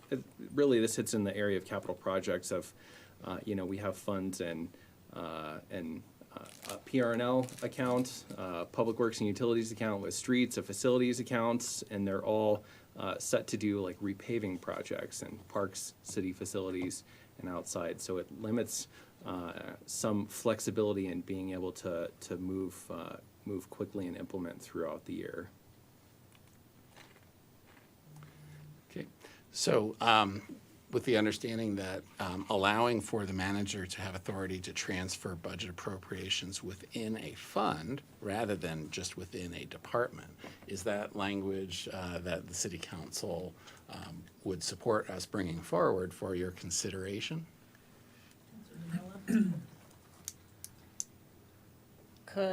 Should there be a maximum amount for that allowance? So So let's say we have like this, CIP budget, we're like, yay, we all picked this and we adopted this budget, and then, internally staff says, you know what, let's just do 20 million on this instead. But, that could, that's like a big project switch. I don't think staff would do that. I'm just saying, but, whereas you're talking about, really just saying, we didn't end up doing this for X, Y, Z. We've got this extra million. Love to be able to put it over into this project that's kind of, needs this boost, and having some latitude to be able to do that without having to come and ask for the council. So is there a common amount that, we would be able to authorize the city manager to? If I could, I don't think this proposed charter amendment would change the city manager's authority levels. So right now, the code sets the $50,000 sole source limit on the city manager's authority and the $250,000 signature limit on his authority as well. So those are all subject to appropriations by city council, though. So I don't think that the manager's signature authority levels would be impacted here. More of, I think, the budget transfers within a fund. So, Mr. Lindsay, I'm just curious from your perspective as the budgeting expert, do transfers within a fund, those are all subject to council appropriation. So how would, what would the check be on the transfers within the fund? So certainly that's something we can add. And I think you bring a fair point. When I think of this in terms of administrative flexibility, I'm thinking of this in terms of accomplishing the same tasks as were originally set out, but sometimes it's not always in the same department as we originally intend. So when I think of this, it's not even with the realm of moving the dollars to accomplish something different than what was intended in the first place. I think if there was a desire to have some sort of language there, we could look at that. Could I just add a comment and give a good example? In my former community, one year we had overtime in the fire department due to a lot of reasons was just, significantly high. And we got towards the end of the year and, the fire department was going to go over budget by, whatever amount, I don't remember. Police department, though, had a very successful year and a lot of overtime, and they were under. And I was able to move money from the fire department to the police department, so both ended up under budget. And so that would be an example of using that to cover those unexpected overtime costs. But that's an example that we used. I would also offer, I think this is important, is that this language was created in the 50s. And so the state has now authorized this. So statewide, this is authorized. Our charter is more restrictive, just to make sure everybody's tracking. I just found this when I was reading all of these potential changes. They were all kind of difficult to, and maybe since I was actually having it dictated to me in my head, I'm not very good with that, but it didn't make, it was hard to understand. And so I think one, just simplifying the language as it goes, for the ballot measure itself. But I'm still also, I don't know, I think there would be more, just Mr. Freitag just mentioned a different scenario versus what you just mentioned. So there's definitely a lot of different scenarios where you'd want to move money around. Yeah, I don't know. You want to think on it a minute? Yeah. Counselor Baker? One would assume that there must have been a real world of the situation that caused you to think about this change. Yeah, the capital project example I mentioned earlier is one that hits us fairly frequently. Okay, maybe, could you basically tell me that again? Yeah, so there are funds budgeted in multiple departments to accomplish something similar, say asphalt paving. And, moving those into one account, one joint project manager to manage an entire project. Or, there's a desire to spend more out of a parks fund than there is out of a streets fund, something like that. We don't have the flexibility to move those funds between departments today How were they moved then? by city council action. Okay, and was that a great, like impediment? Was it a big problem? It's a budget appropriation ordinance. It takes 2 readings.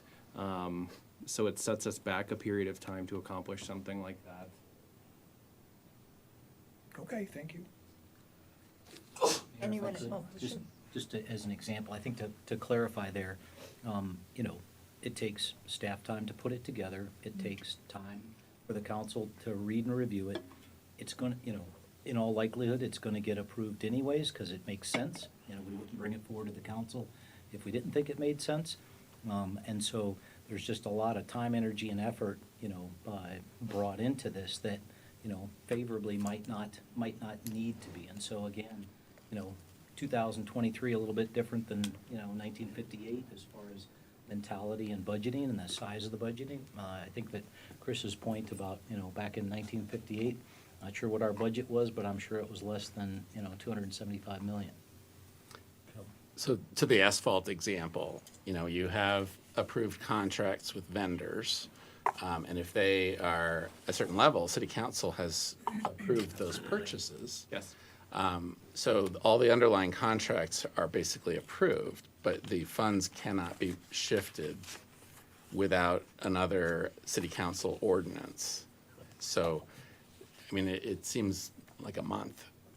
You do 2 readings with the agenda memo and the lead time on an agenda, so it's a month delay, I would guess, on the asphalt scenario. That's accurate. And more than a month. 2 readings is a month. Yeah, the time drafting. And really, how did this impact us then? Did this cause really problems, with the vendor working? Could he not go to work at the right time?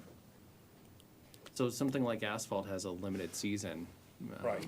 To do that work. So certainly that pushes us back in the season. It could affect pricing, timing that we can get those things done.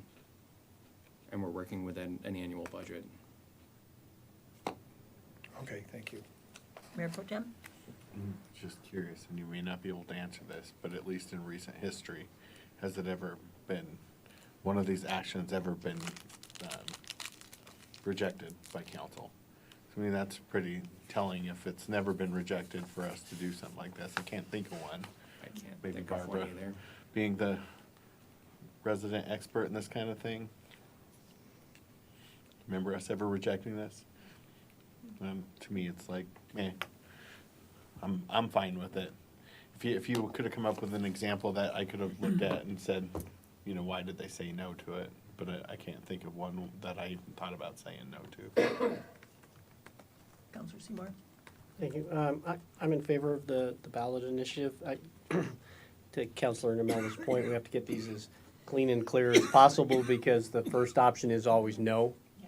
And, you know, the point of council is not to administer. The point of council is to work on strategic long-range planning, and this is an administrative function, so.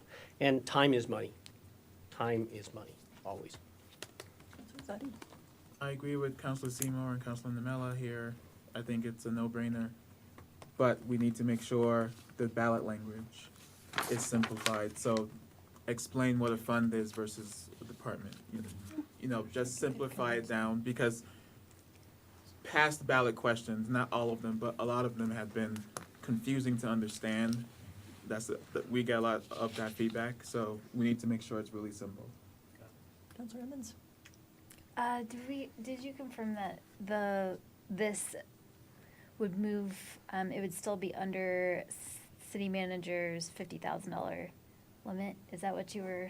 Right, that doesn't change. So yeah, signature authority for the manager is $50,000 on a sole source, $250,000 on the other non-sole source that goes through the procurement process. And so council approval is required, everything above $250,000. Yeah. Okay. It's a good I get it check. now. Yeah. Okay, I'm fine with it. Bruce, you're a no?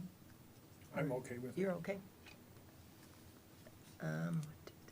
You have 7 yeses on that first.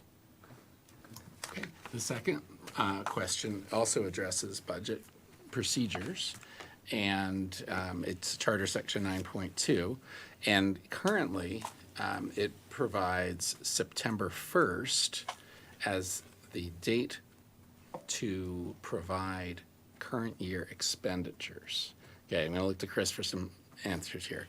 But the proposal is to bring that up to July 31st. So right now, the deadline is September 1st.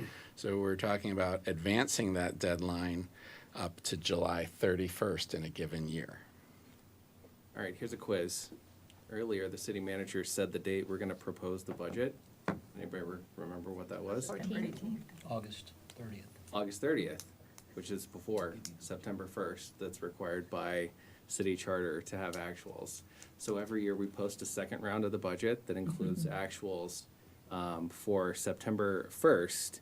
I would also add it's not something that provides any level of comparison for year to year because our financial system closes at the end of the month, right? The 31st as opposed to on the 1st.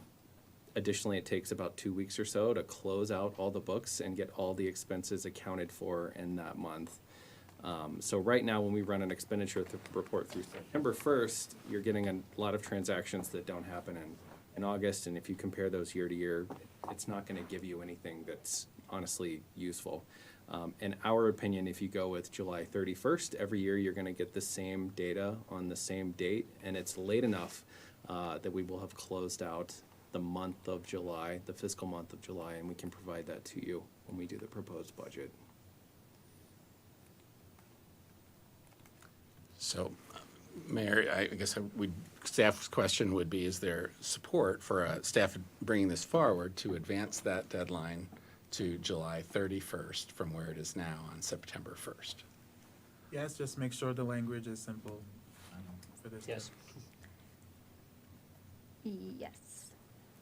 Can you tell me what, like, entitled budget procedures are?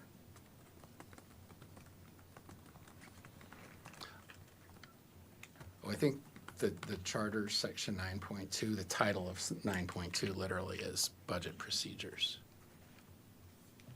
That's the reference there. The charter section 9.2 is entitled budget procedures. Okay, And there's a so proposed amendment to that It's just section. its name, it's not like it has some guaranteed development. Correct. Oh, No- fine, Nothing okay. entitled about it. It's I'm just for it. the description of the section. Mayor Pro Tem?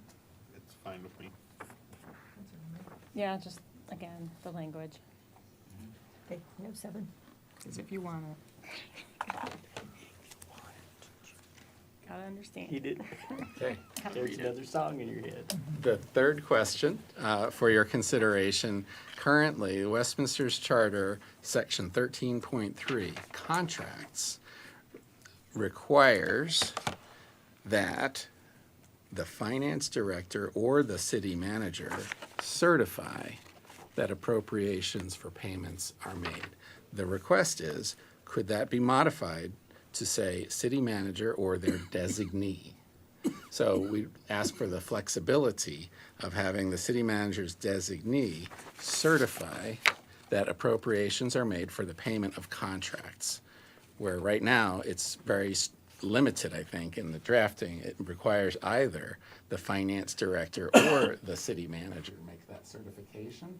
This would give some flexibility to allow for the city manager to identify a designee to make that certification, that there's an appropriation to correspond to the contract that's being signed.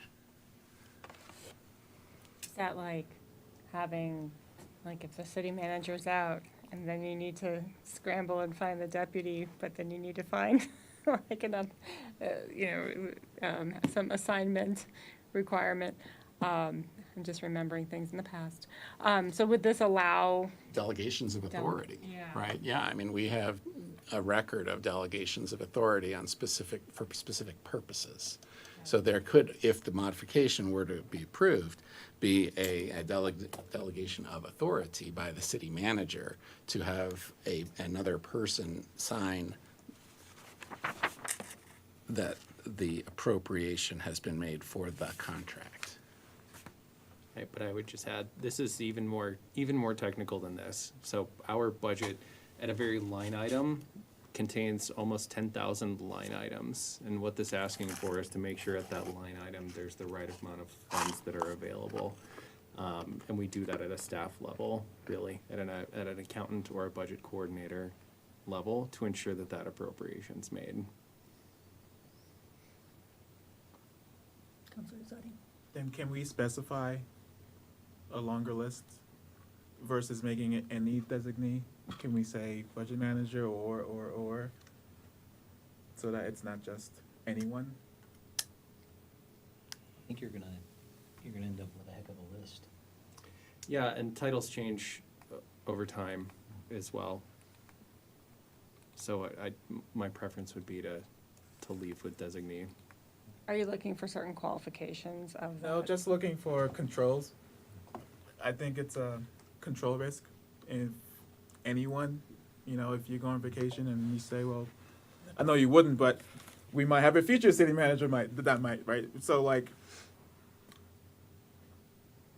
I think it should be someone that council is okay with making that appropriation, not just anybody in the organization for each budget. It's just my opinion. Because then you run into control risks. Mayor Pro Tem? I'm good with this one. I'm good.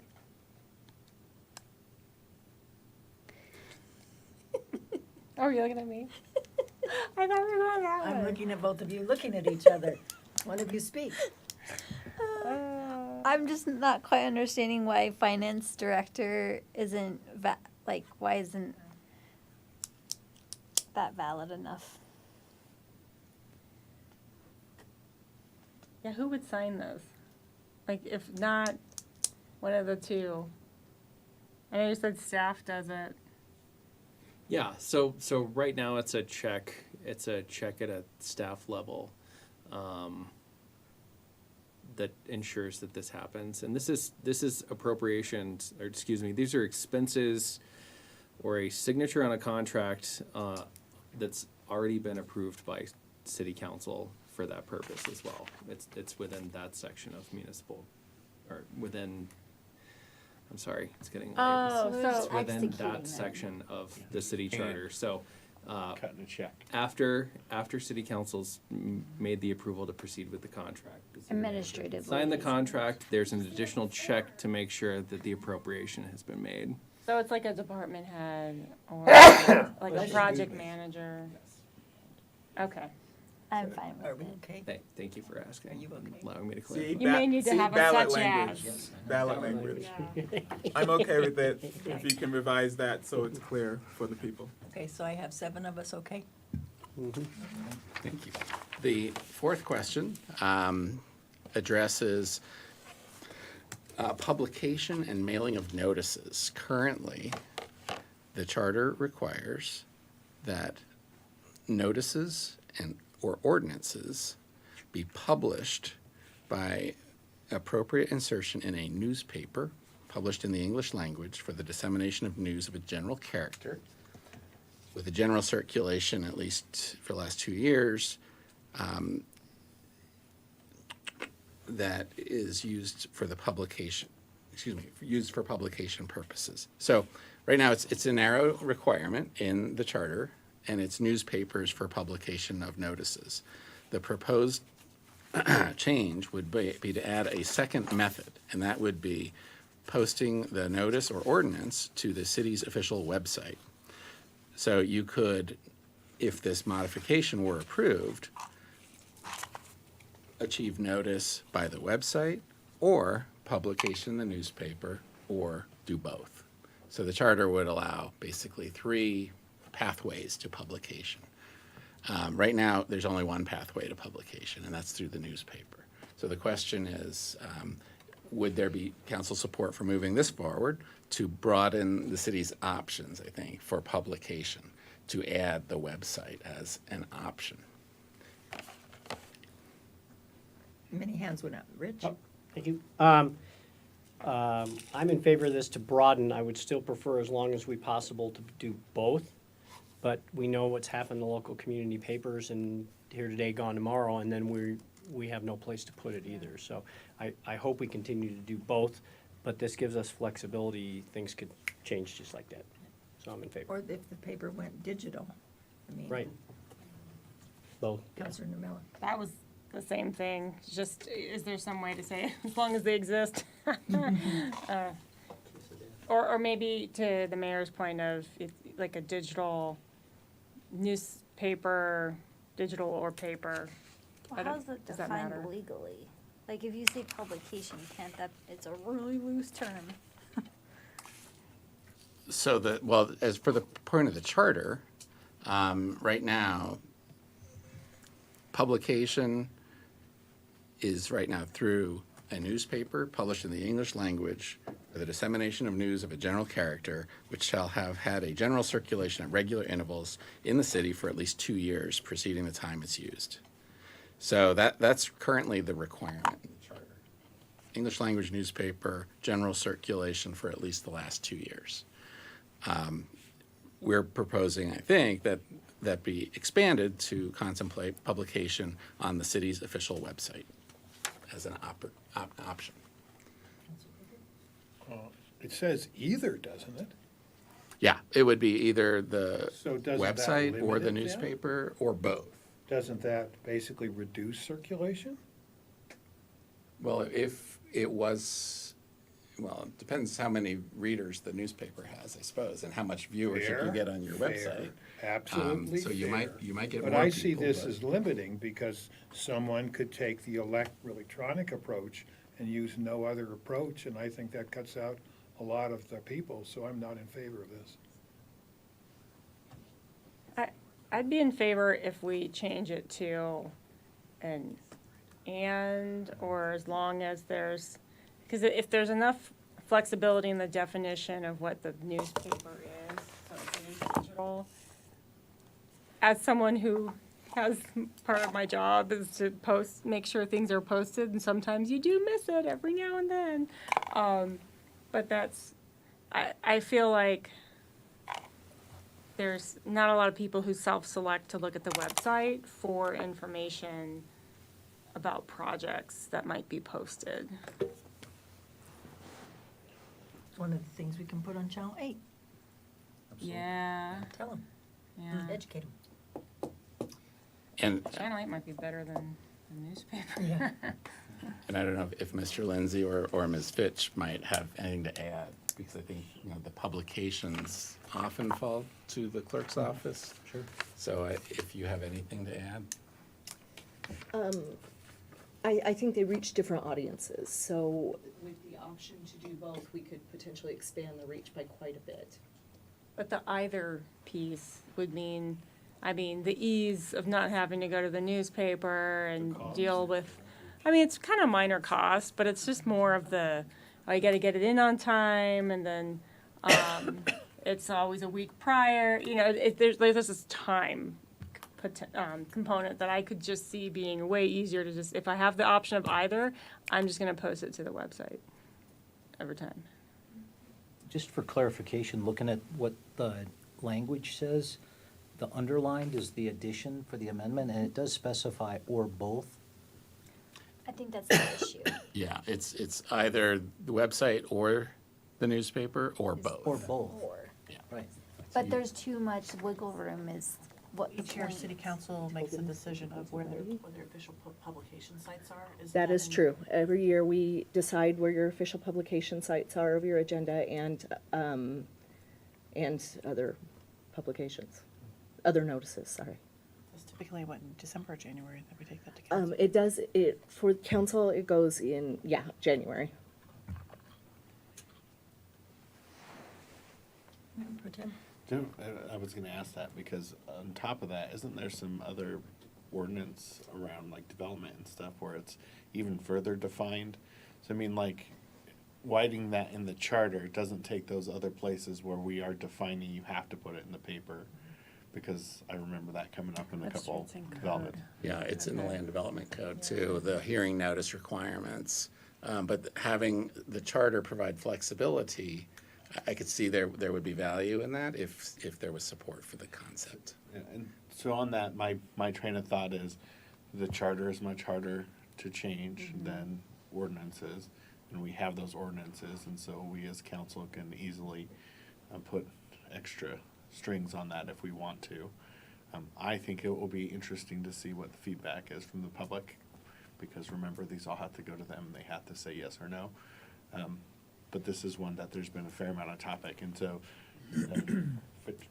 Clerk Fitch said pretty much what I was thinking about when Councilor Mellis said, not everybody goes there, but some people do. I mean, if you look at our city survey, the number one place that people say they got information for the city is the city website.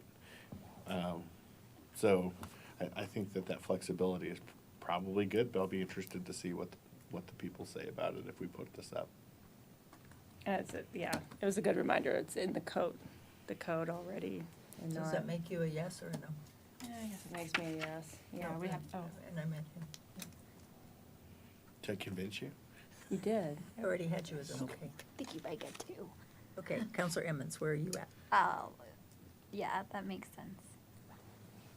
Yes. Counselor Zadi? I think Mayor Potem had a really good point. This is harder to change, so let's leave it to the people. But also, I'm curious about the English language. I don't like that part, the restriction on that. Is there a reason legally? Well, that's in the charter It's just- already, as to why, I think we've looked at that and found that that's a minimum level of publication, but if we at some point decide to start publishing in different languages in addition to that, we can certainly do that. But the charter sets the floor, basically. The floor of publication is the English language publication. As circumstances change, demographics might justify, publication in multiple different languages of those same notices to reach the population. Yeah, I would like in the future if we can explore something like that. Don't we have a language access plan that would Our website has a outline translator on it too. Yeah, we have a language access program. program or plan? Yeah, like if there's if a project, for example, is located in an area where you might have more than some percentage of people in the surrounding community, that it would make, you can provide, and we do provide both English and Spanish translation and notices. And I know we already do that for a lot of our stuff anyway. We do, absolutely.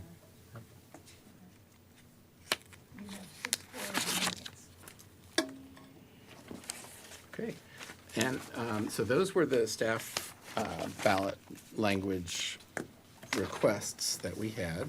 Also referenced in the agenda memo for tonight's item is the concept of wards and background. In 2021, Westminster voters were asked the following question: shall the Westminster City Council establish a commission to explore potential future charter amendments providing for the election of some or all city councilors from geographic wards within the city, rather than at large.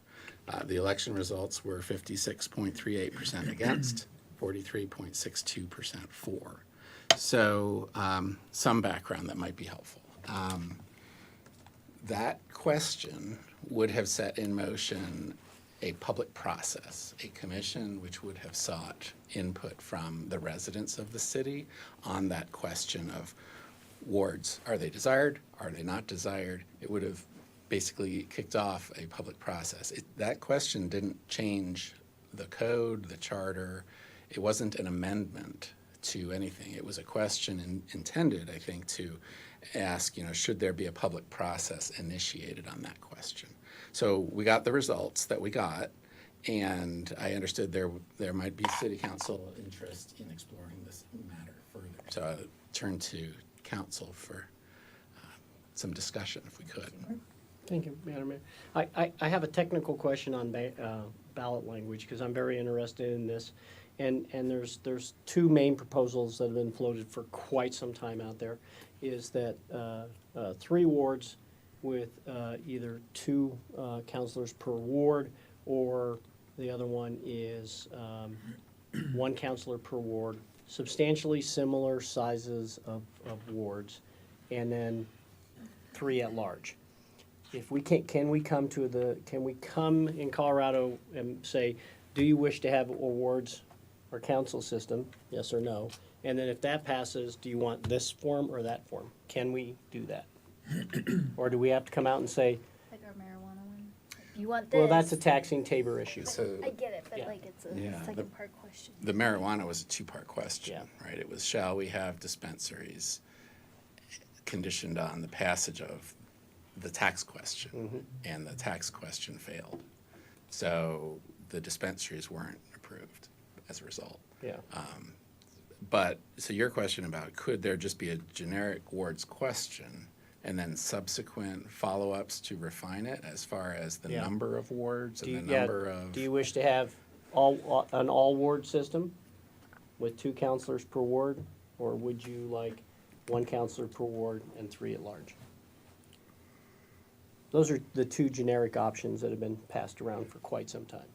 And I've seen those 2 proposals. I would say there are a lot of other possibilities also. And that was sort of the intent of asking for the commission to kick off a public process, because there were so many different combinations theoretically possible. It wasn't clear what the residents of the city wanted. So the commission would have hopefully identified whether there was a strong preference, because you could certainly have wards where you have 1 or more members of the council elected out of each ward. You could also have a structure that counties use, which is elected at large but required to live in a certain area. There are different twists on this governance question.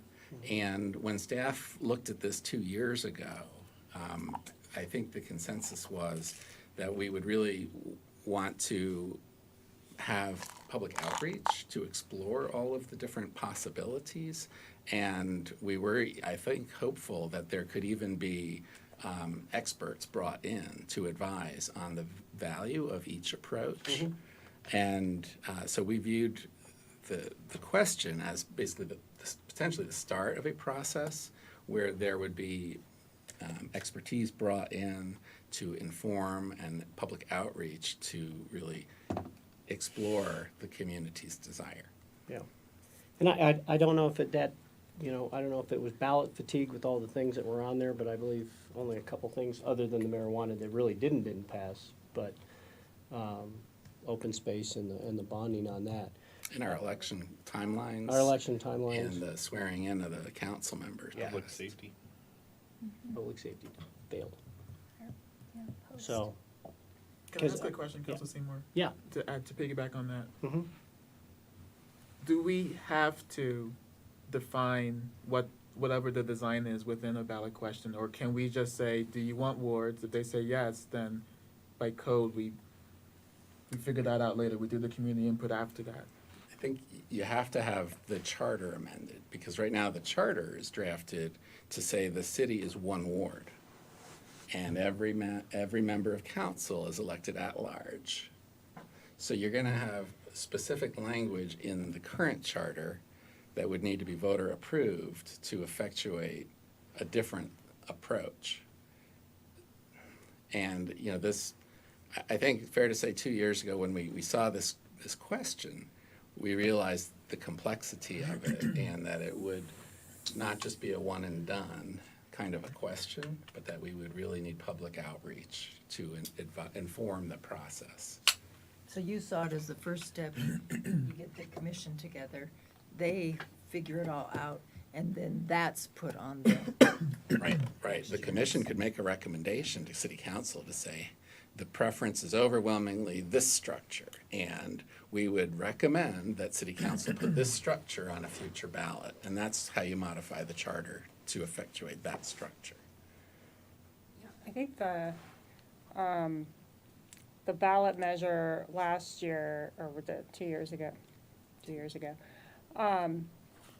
was maybe not as, the language was just kind of like, yeah, we'll get a commission and we'll figure it out, but I mean, having language that's a little more descriptive of what that process might look like, I could,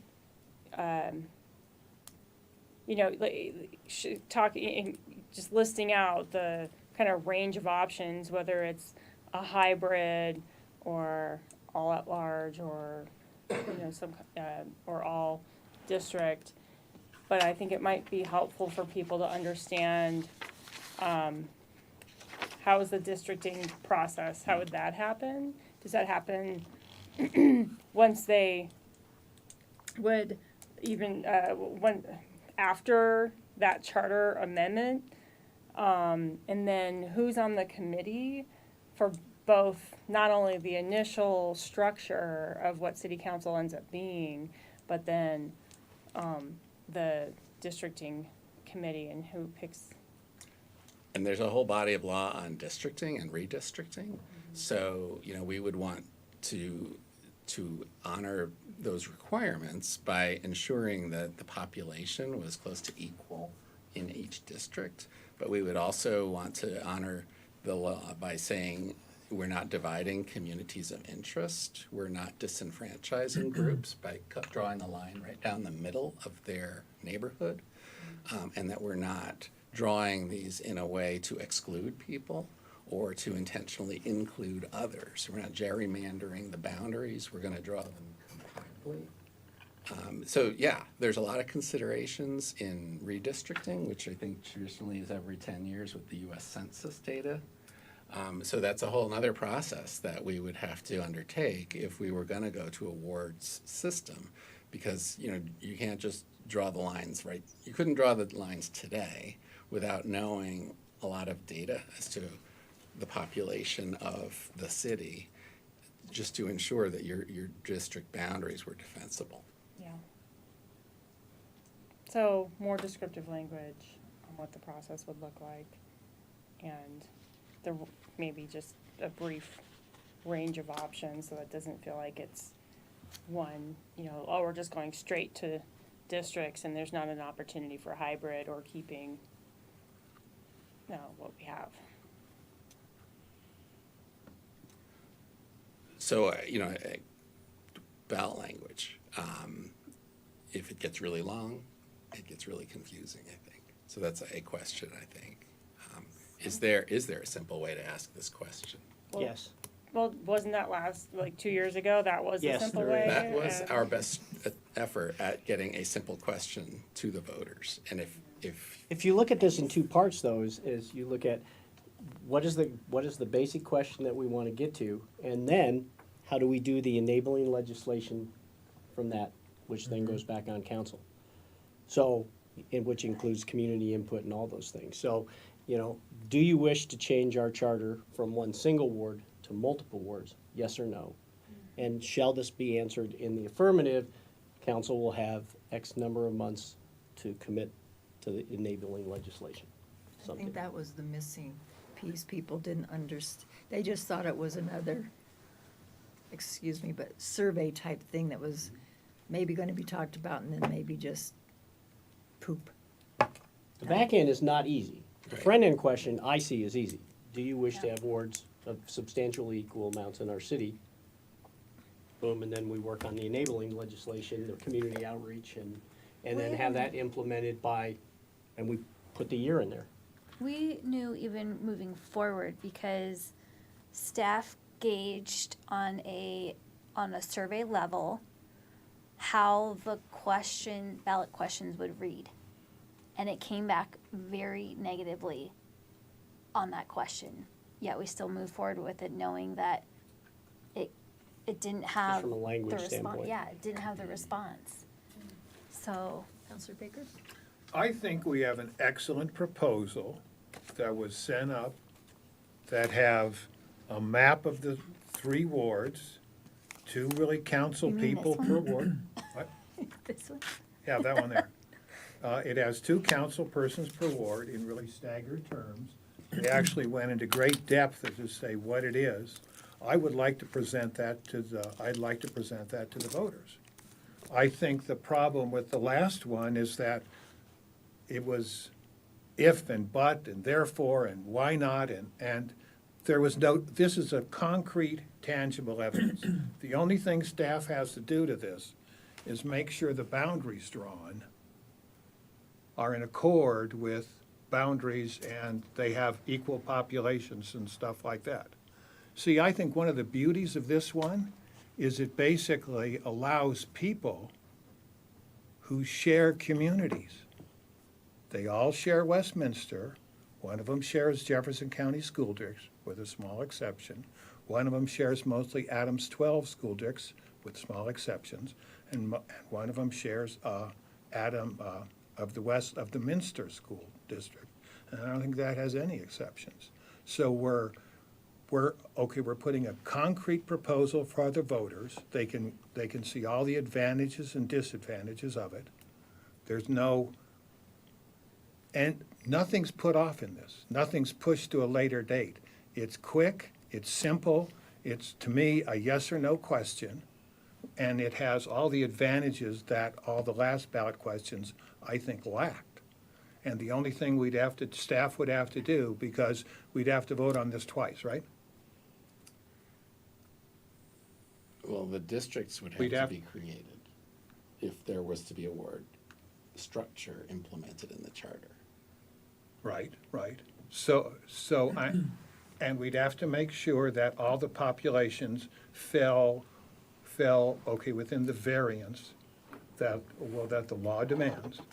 And not dividing communities of interest. So Right. I wouldn't recommend drawing lines through populations, because if that splits a population, then we risk disenfranchising them. So it would be sensitive to where the lines are drawn, be sensitive to Well, that. absolutely, but from your understanding, aren't those mostly where like the school districts are?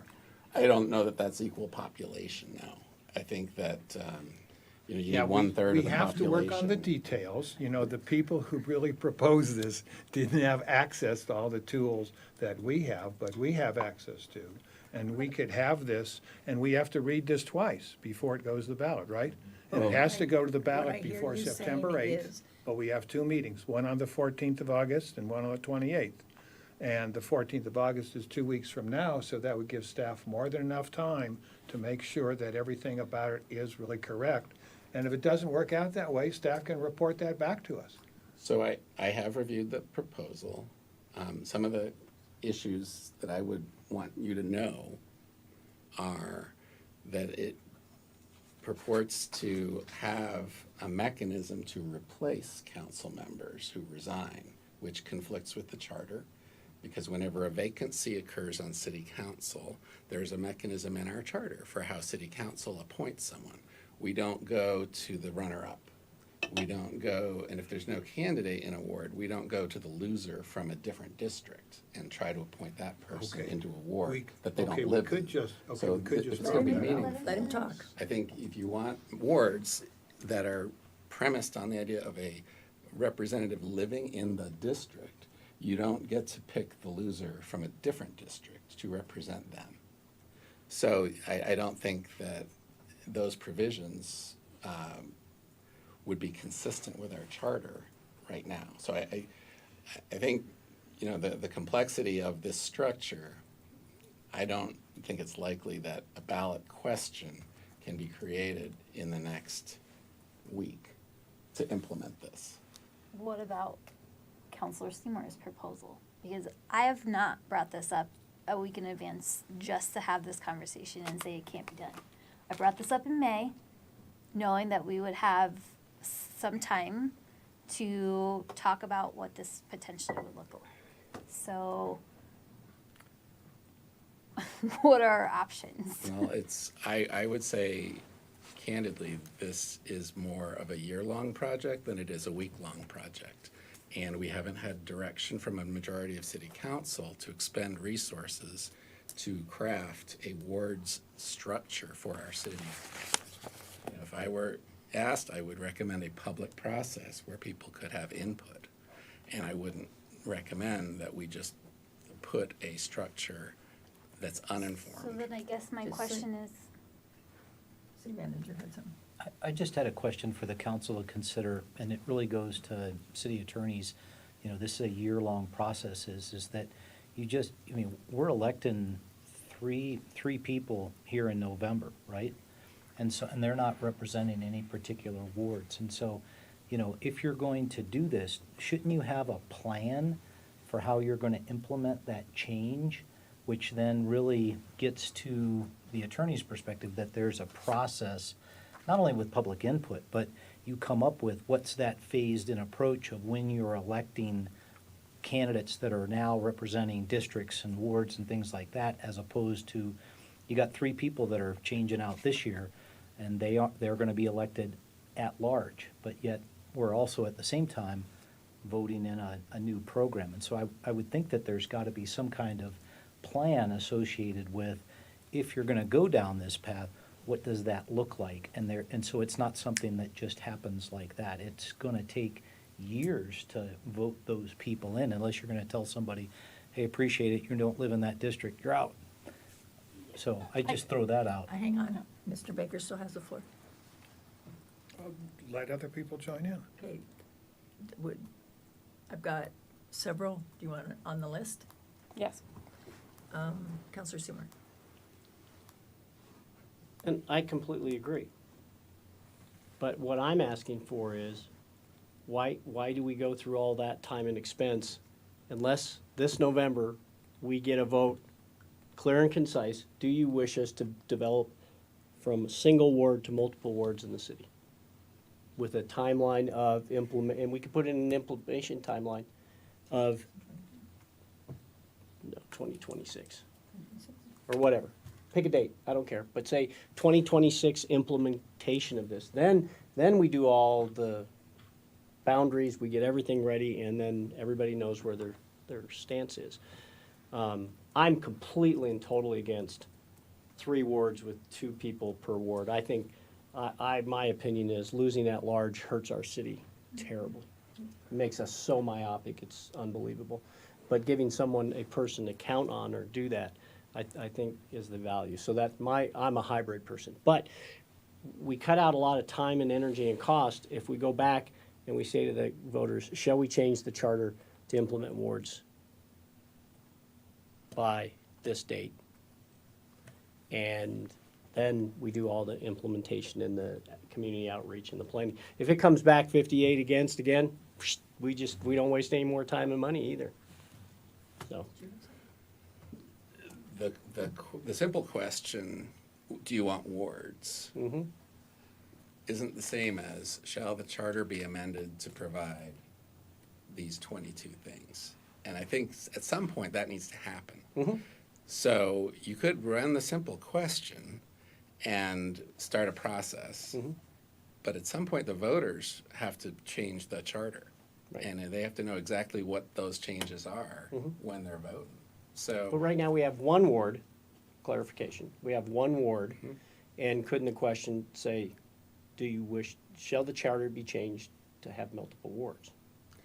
without saying Without I don't know put- that works without saying what they are. Okay. I think you could kick off a process that leads to a proposal for the voters to consider, but I don't know that that proposal exists yet. Okay. Could I just comment? What I just heard the city attorney say is essentially the same, getting to the same question that was asked in 2021, and that is, should we go down and research this process? It's going to answer your question, should we go, people aren't going to say, yes, we should, go to the ward if they're not willing to, let's commission a group to study this and to come up with a plan. So I think some variation of let's start a process certainly makes sense. I don't know. When firefighter collective bargaining was first explored by the city, there was a ballot question that was put to the voters, and the voters were asked, should there be collective bargaining by the firefighters? And if so, should city council do something? And it was pass an ordinance. So maybe the do something here is submit the ballot question for the charter amendment. If that's what the results are, yes, find a structure, then city council will carry that structure to the voters. You could run it that way, I think, Could we a put two-step. could we put a definite timeline for that transition? And we did for collective bargaining. I think there was a very specific date by which the ordinance needed to be approved. Yeah. Yeah.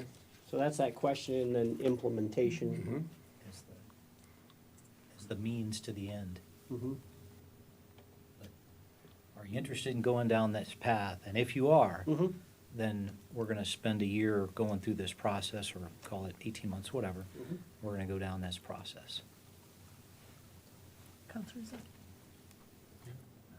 So, to be clear, you're saying we just can't say it's multiple wards, but we can say, can we go down the process of figuring out design of a ward system? Absolutely. I think, yeah, you can ask that question. That question sets in motion the process. That question doesn't necessarily change the charter, but the charter amendment then gets refined through the process and put to the voters. So why can't we just do that without the ballot question? It's just looking into it.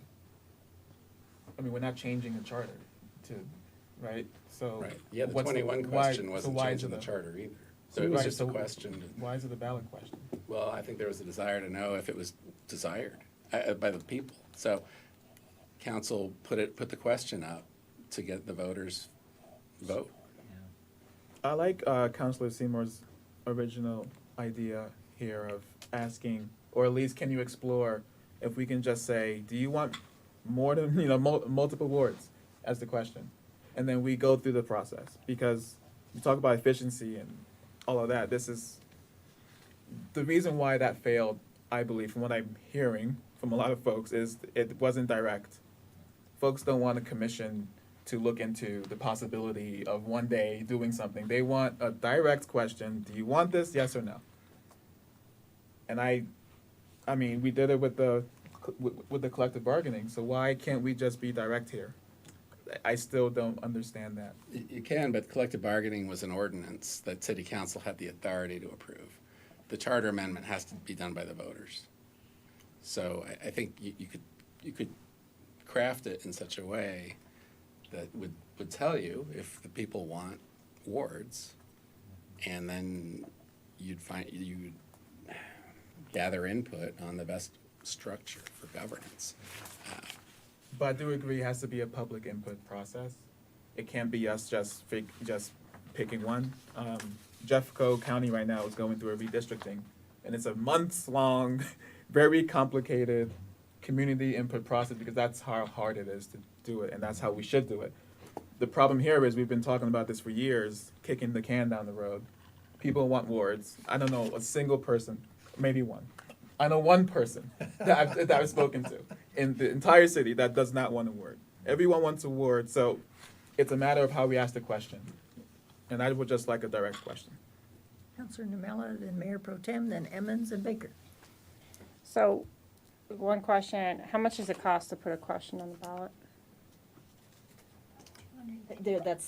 That's not an easy answer. I can come back to you with a rough estimate, but it depends on so many factors. It depends on how many jurisdictions are participating, how many questions they're putting on the ballot, how many state issues are on the ballot, how many candidates are on the ballot, how many pages the ballot is. It's, we don't usually know the price tag till we get our invoice at the end. How much has it ranged? On the low end, 45,000, or I don't know per question. The election costs $45,000 on the low end, 150 on the high end. Okay, because I'm just thinking like, what's the cost to actually do the study of what the wards might be like? I can imagine you'd spend $45,000 to $50,000 easily. I don't know, Andy's not here anymore, but on public outreach alone for a process like that. So, you know, if it is less to just, I mean, I do kind of agree with Councilor Azadi, like I haven't heard anybody who doesn't want words, but then we had this election question 2 years ago and we didn't quite have the support. So I could see it being easily $100,000 effort or more to look into how to structure this and do the proper outreach. I would say, if we put the question in, I would like it to say, should we look at a structure that includes wards? Because I also did some research 2 years ago over what the best structure was, and it was more hybrids that you don't have. So you have balance. And so I'd like to not just make people think, oh, it's all wards or it's all at large, that it'd be the inclusion of wards in that structure. I'm okay with putting that kind of question out with some clarity on by when, not necessarily when we would implement it. I don't want to say, oh, it's going to happen all in 2026. It might be a phased implementation. So maybe with with the charter question in 25, or the charter proposal in 25, and implementation to start in 26. Valid language. The longer it gets, the more Well, people you're the will one who use. wants to put implementation in there, but. No, I do not want put implement, well, I just, You wanted a what date, date. by a date. Well, I would say, again, I don't want to lock Not us 12 into. dates. You don't, I wouldn't necessarily want to lock us into a date where it's like, it happens in 26, so then the whole council's wiped out in 26. Because it says we're implementing this ward thing. I just don't want to be caught on a technicality. Begin if it- implementation. Yes, thank you. Wordsmithing. Yes, Eminence. Mayor Pro Tem. Wow, we've covered a lot of ground. So, couple things. One, I mean, and this is what makes this challenging. Like, I actually do like the 3 wards, but I like it in a hybrid of they should all be elected at large, like school board, because then you get everybody across the board. Point being, you're probably not going to get the same answer if you said we were going to do wards in this room. And I don't know who I'm talking to versus you guys, but it's just like the marijuana question for me. Why, and that is why I wanted it on the ballot. I could find you equal amount of people who are very passionate on both sides of the topic, and I've seen the same thing with wards, which is what makes it difficult in my mind. But one question I did have, and Councilor Zadi kind of hit on it, why couldn't you do more of like a convention type approach and have something actually come up with by residents that gets put on the ballot? I mean, that's how the charter got made. It wasn't always the charter. And I don't know if that's too pushing it down the road, but I mean, the challenge, like if I think about even ordinance, there wasn't anything in the when you did the collective bargaining ordinance that was affected by that question.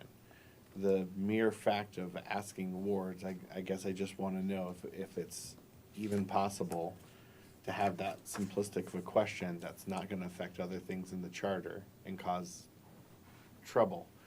And I don't know if and I'm hearing you say that's a challenge, so I'm not saying no, I'm just trying to think through all the things that I've heard here, and so, I mean, I'm assuming you can't even answer us tonight whether or not you could do that and make sure that you're not impacting anything else. So am I wrong on that? And if not, how long would you need in order to go back and look at a simplistic question that's not going to impact what is currently in the charter? I'm a nerdy enough that I've read our charter multiple times, and this is all over the place in it, as far as how we elect people, where they're gonna be, dates. I mean, there's a lot of nuances in it. I think it would have to be a super simple question. Shall we, your choice of word, wards, evaluate, explore, start the conversation, begin the public process, something, wards. I think you could avoid the unintentional charter amendment by just making sure there's no reference to the charter in this question. In terms of, no one looking at this question is gonna think it actually changes the charter, but rather they need to understand it's kicking off a process.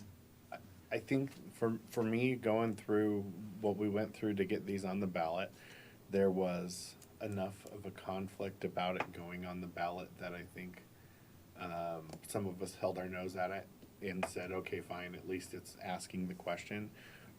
But I had no faith that that question was gonna pass because of the way it was worded. Want wards or don't want wards. I mean, it was just convoluted and people were like, and that's too, I mean, it just was too much word spaghetti for anybody to want to vote for it.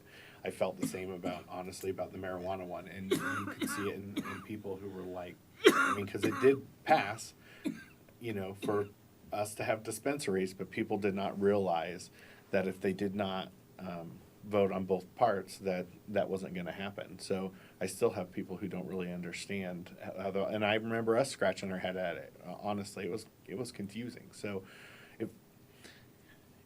if you can do it in a way that is super simple, and there's no denying in the future that we asked you, the citizens, a super simple question, wards yes or no, great.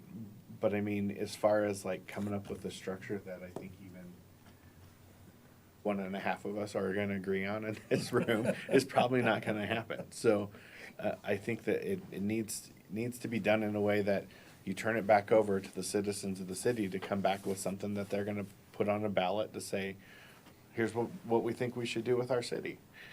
So, and I mean, that's my 2 cents of it, so.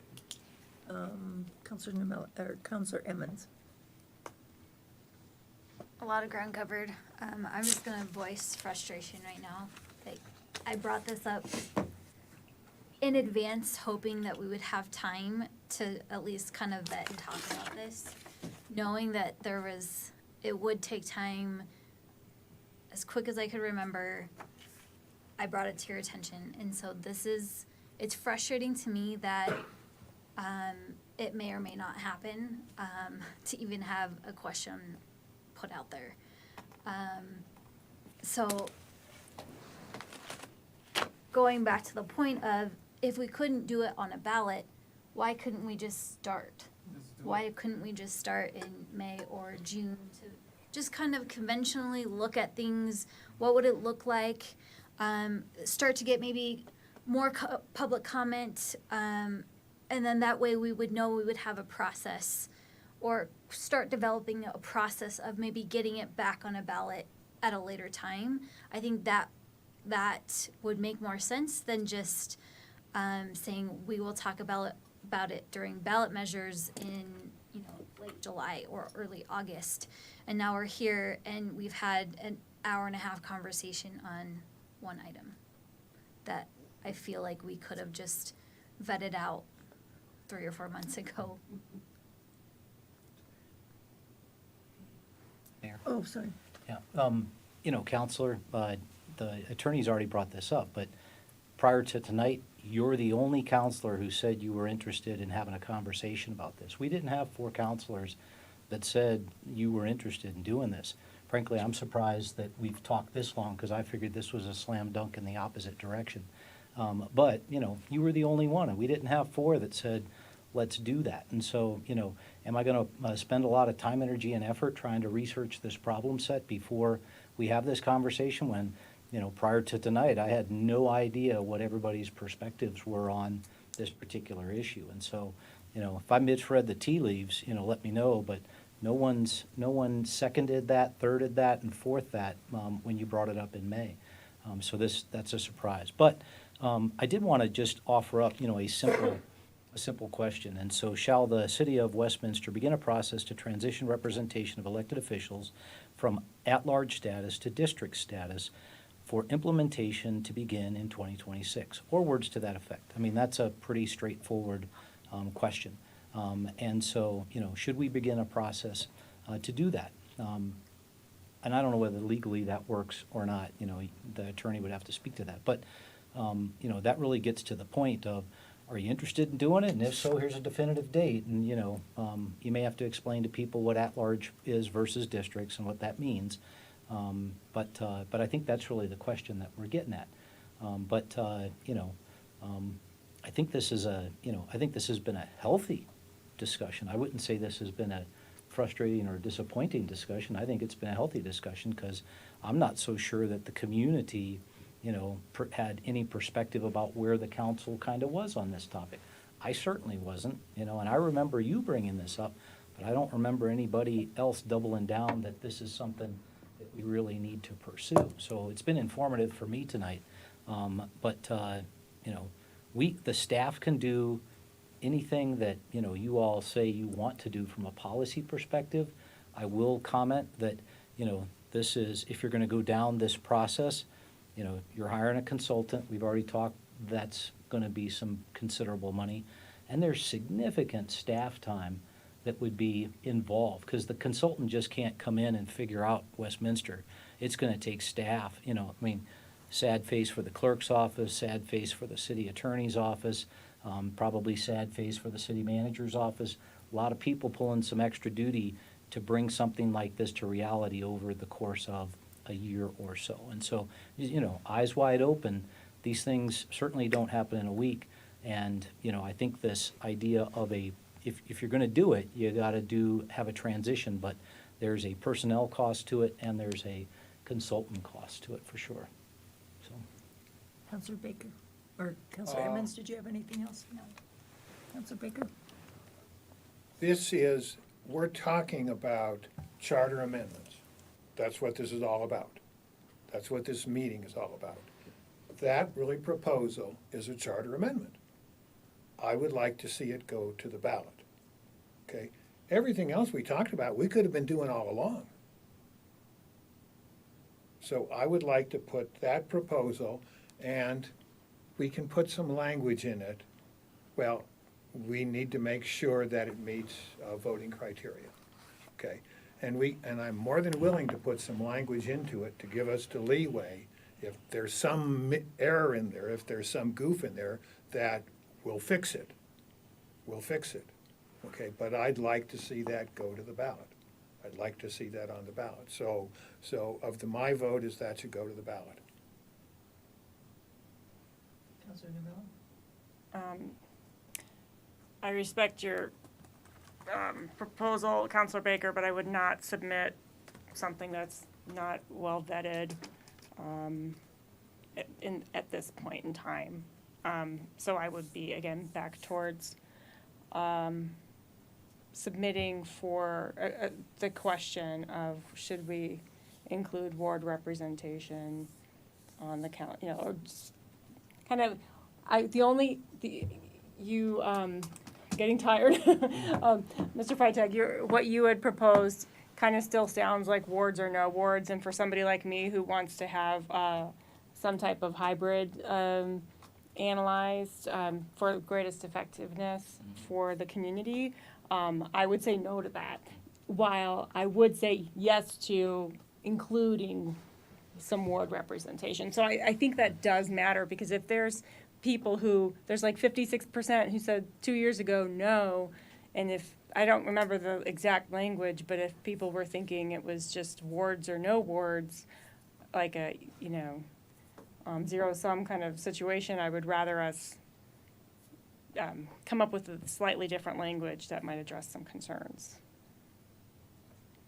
Counselor Zadi. I have a question and a statement. The statement first, I just want to defend Counselor Emmons because I think we've talked about this, and it's no fault of your own, city manager, but we've talked about in the past, if there's confusion or ambiguity, ask us, right? If there wasn't a majority, it's because we weren't asked a question. As you can see, I think all 7 of us would want to have had this discussion, right? So if you had asked us, we would have been like, oh yeah, of course, because, I mean, so when you talk about the community or talk to the community, the top question we get is water related or housing or homeless. But then right up there is, why don't we have wards? I think we're one of the last 3 municipalities in the state. Is that true? 3 or 4 to not have to be all at large? I forget what the stat is, but we're pretty, it's at the point where, we are lacking representation, et cetera. And I'm not gonna bias the audience by my own thoughts.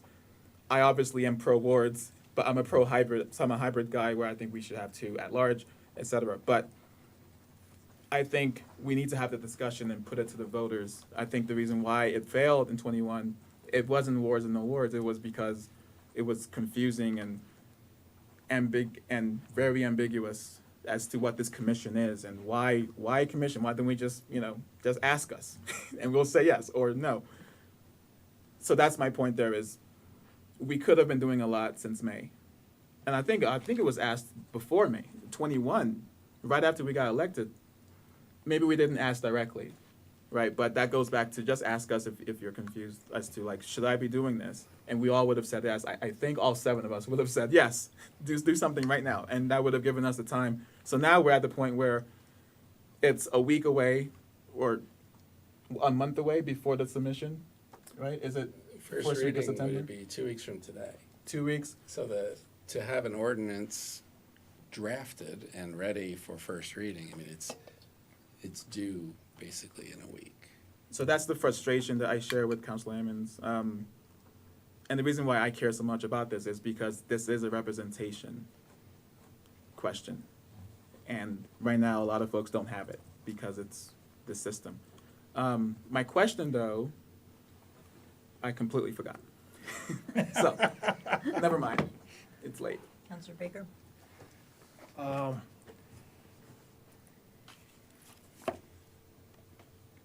This plan submitted fulfills so many of the promises we really talk about, but we don't address. One is basically geographic of the representation. We've grumbled about that for years. And, okay, the reality that money plays a huge part in campaigns. And this plan addresses that by really reducing, the geographic areas, so it makes a campaign much more able to be accessed by more different people. It really guarantees geographic representation. And again, this could have been done by a petition situation. Would have been really hard. As a matter of fact, didn't we let the firefighters off the hook? Didn't really council just accept their really petition and put it on the ballot? That's my recall- recollection Yeah, of it. the ordinance was drafted through a negotiated process, so that But it neither was side put had on, their it was put on the ordinance. ballot by council. Yes, the ballot language was also crafted by a compromise and a negotiation, and that ballot language was put to the voters. That led to the city council draft, Okay, like adopting an empowering the ordinance. city council to make a contract. The ordinance, Yeah. which That's what it then is. led to agreements in subsequent years. Yeah. So I don't see any negative about putting it on the ballot, and if the voters don't like it, they'll vote no. To me, it's very straightforward. And everything else we talked about here, we don't need any ballot language for, so there's absolutely no need whatsoever to put any request from the voters what their opinion is on the ballot. To me, it's just put this on the ballot or not, and I'm for putting it on the ballot. Mayor Pro Tem.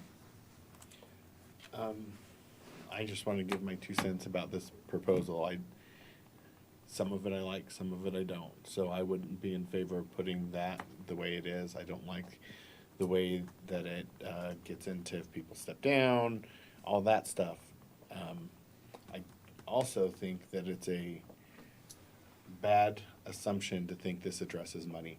I think if you want to address money in the city of Westminster, you need to look at some campaign finance rules.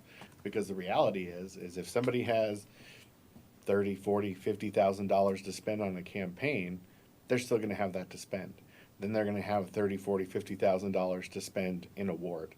And that means instead of having to do a citywide mailer, they're going to be able to hit that ward 10 times over. So I don't think that it's some silver bullet for campaign finance in the city of Westminster. I think we have room to do something with campaign finance, but that's a whole different conversation. But I've heard that a lot of times that that's going to fix it. One of the challenges I have with this particular proposal when you talk about, and I think that wards is about addressing representation to folks. That's one of the things you commonly hear. However, this basically gives 40% award. I mean, so there's problems with this because it has all of Jefferson County in one ward. That's at least 40% of our city, if I'm not wrong. I think that's about There is a Val? piece in Arvada that's put in the original Westminster part. Well, and I don't know how that those communities would be like, but point being is, I don't like this as the solution for wards. There's too many things about it that I don't really understand how it would function. Understanding, our system. So, if we were going to do something at this point, I think it has to be something simple because this is going to take a lot more time if you want it done well. Councilor Novello? I basically was gonna say that the process is gonna take, 6 to 9 months? It's gonna take a very solid, strong outreach push, and we'd like to be able to bring experts in, as Mr. Frankel said. So, yes, I would like a more informed process, and I would love to just move this conversation to an end on this piece and just hopefully poll on this question that we're if we put the question on or not. Oh, I haven't spoken yet, so I'm gonna do that and then we'll ask. I think it's panacea to think, number one, this solves everything, having wards versus what we do today. Anybody and everybody can choose to run. I know some of the areas people are concerned aren't represented here. I ask a lot of people to run. They choose not to. Having a ward system's going to change that? We'll see. We keep talking about what the other cities do. I spend a lot of time with those mayors, and every one of them has at least one ward where they don't get somebody. They have to end up, nobody runs, so they have to go through the process of interviewing and selecting. Money is as strong and as healthy in a ward system as it is if you're running at large. So, for reasons people have of why to do this, it's not reality. And so, I'm with Rich. I want a question that's succinct so that I know if we are going to spend the next 18 months doing this. I want to know what people do or don't want. I am not putting a finger in the air to test it. I want to know on the ballot. And so, I'm going to go with how many are for finding a simple way to get this on a ballot to get a yes or a no. No. Yes. You've got 6 yes and 1 no. Okay, we'll work it, Mayor. It is 10:35. Change the word to ward. Oh, did we have any other things? Yeah, I that have people one wanted other to- big one. Okay, cool. We were gonna Carmela was gonna strangle you. I want to propose a city animal. That's A chinchilla. It's a cow. A cow. Oh, I forgot. Dang. Okay. And we are done.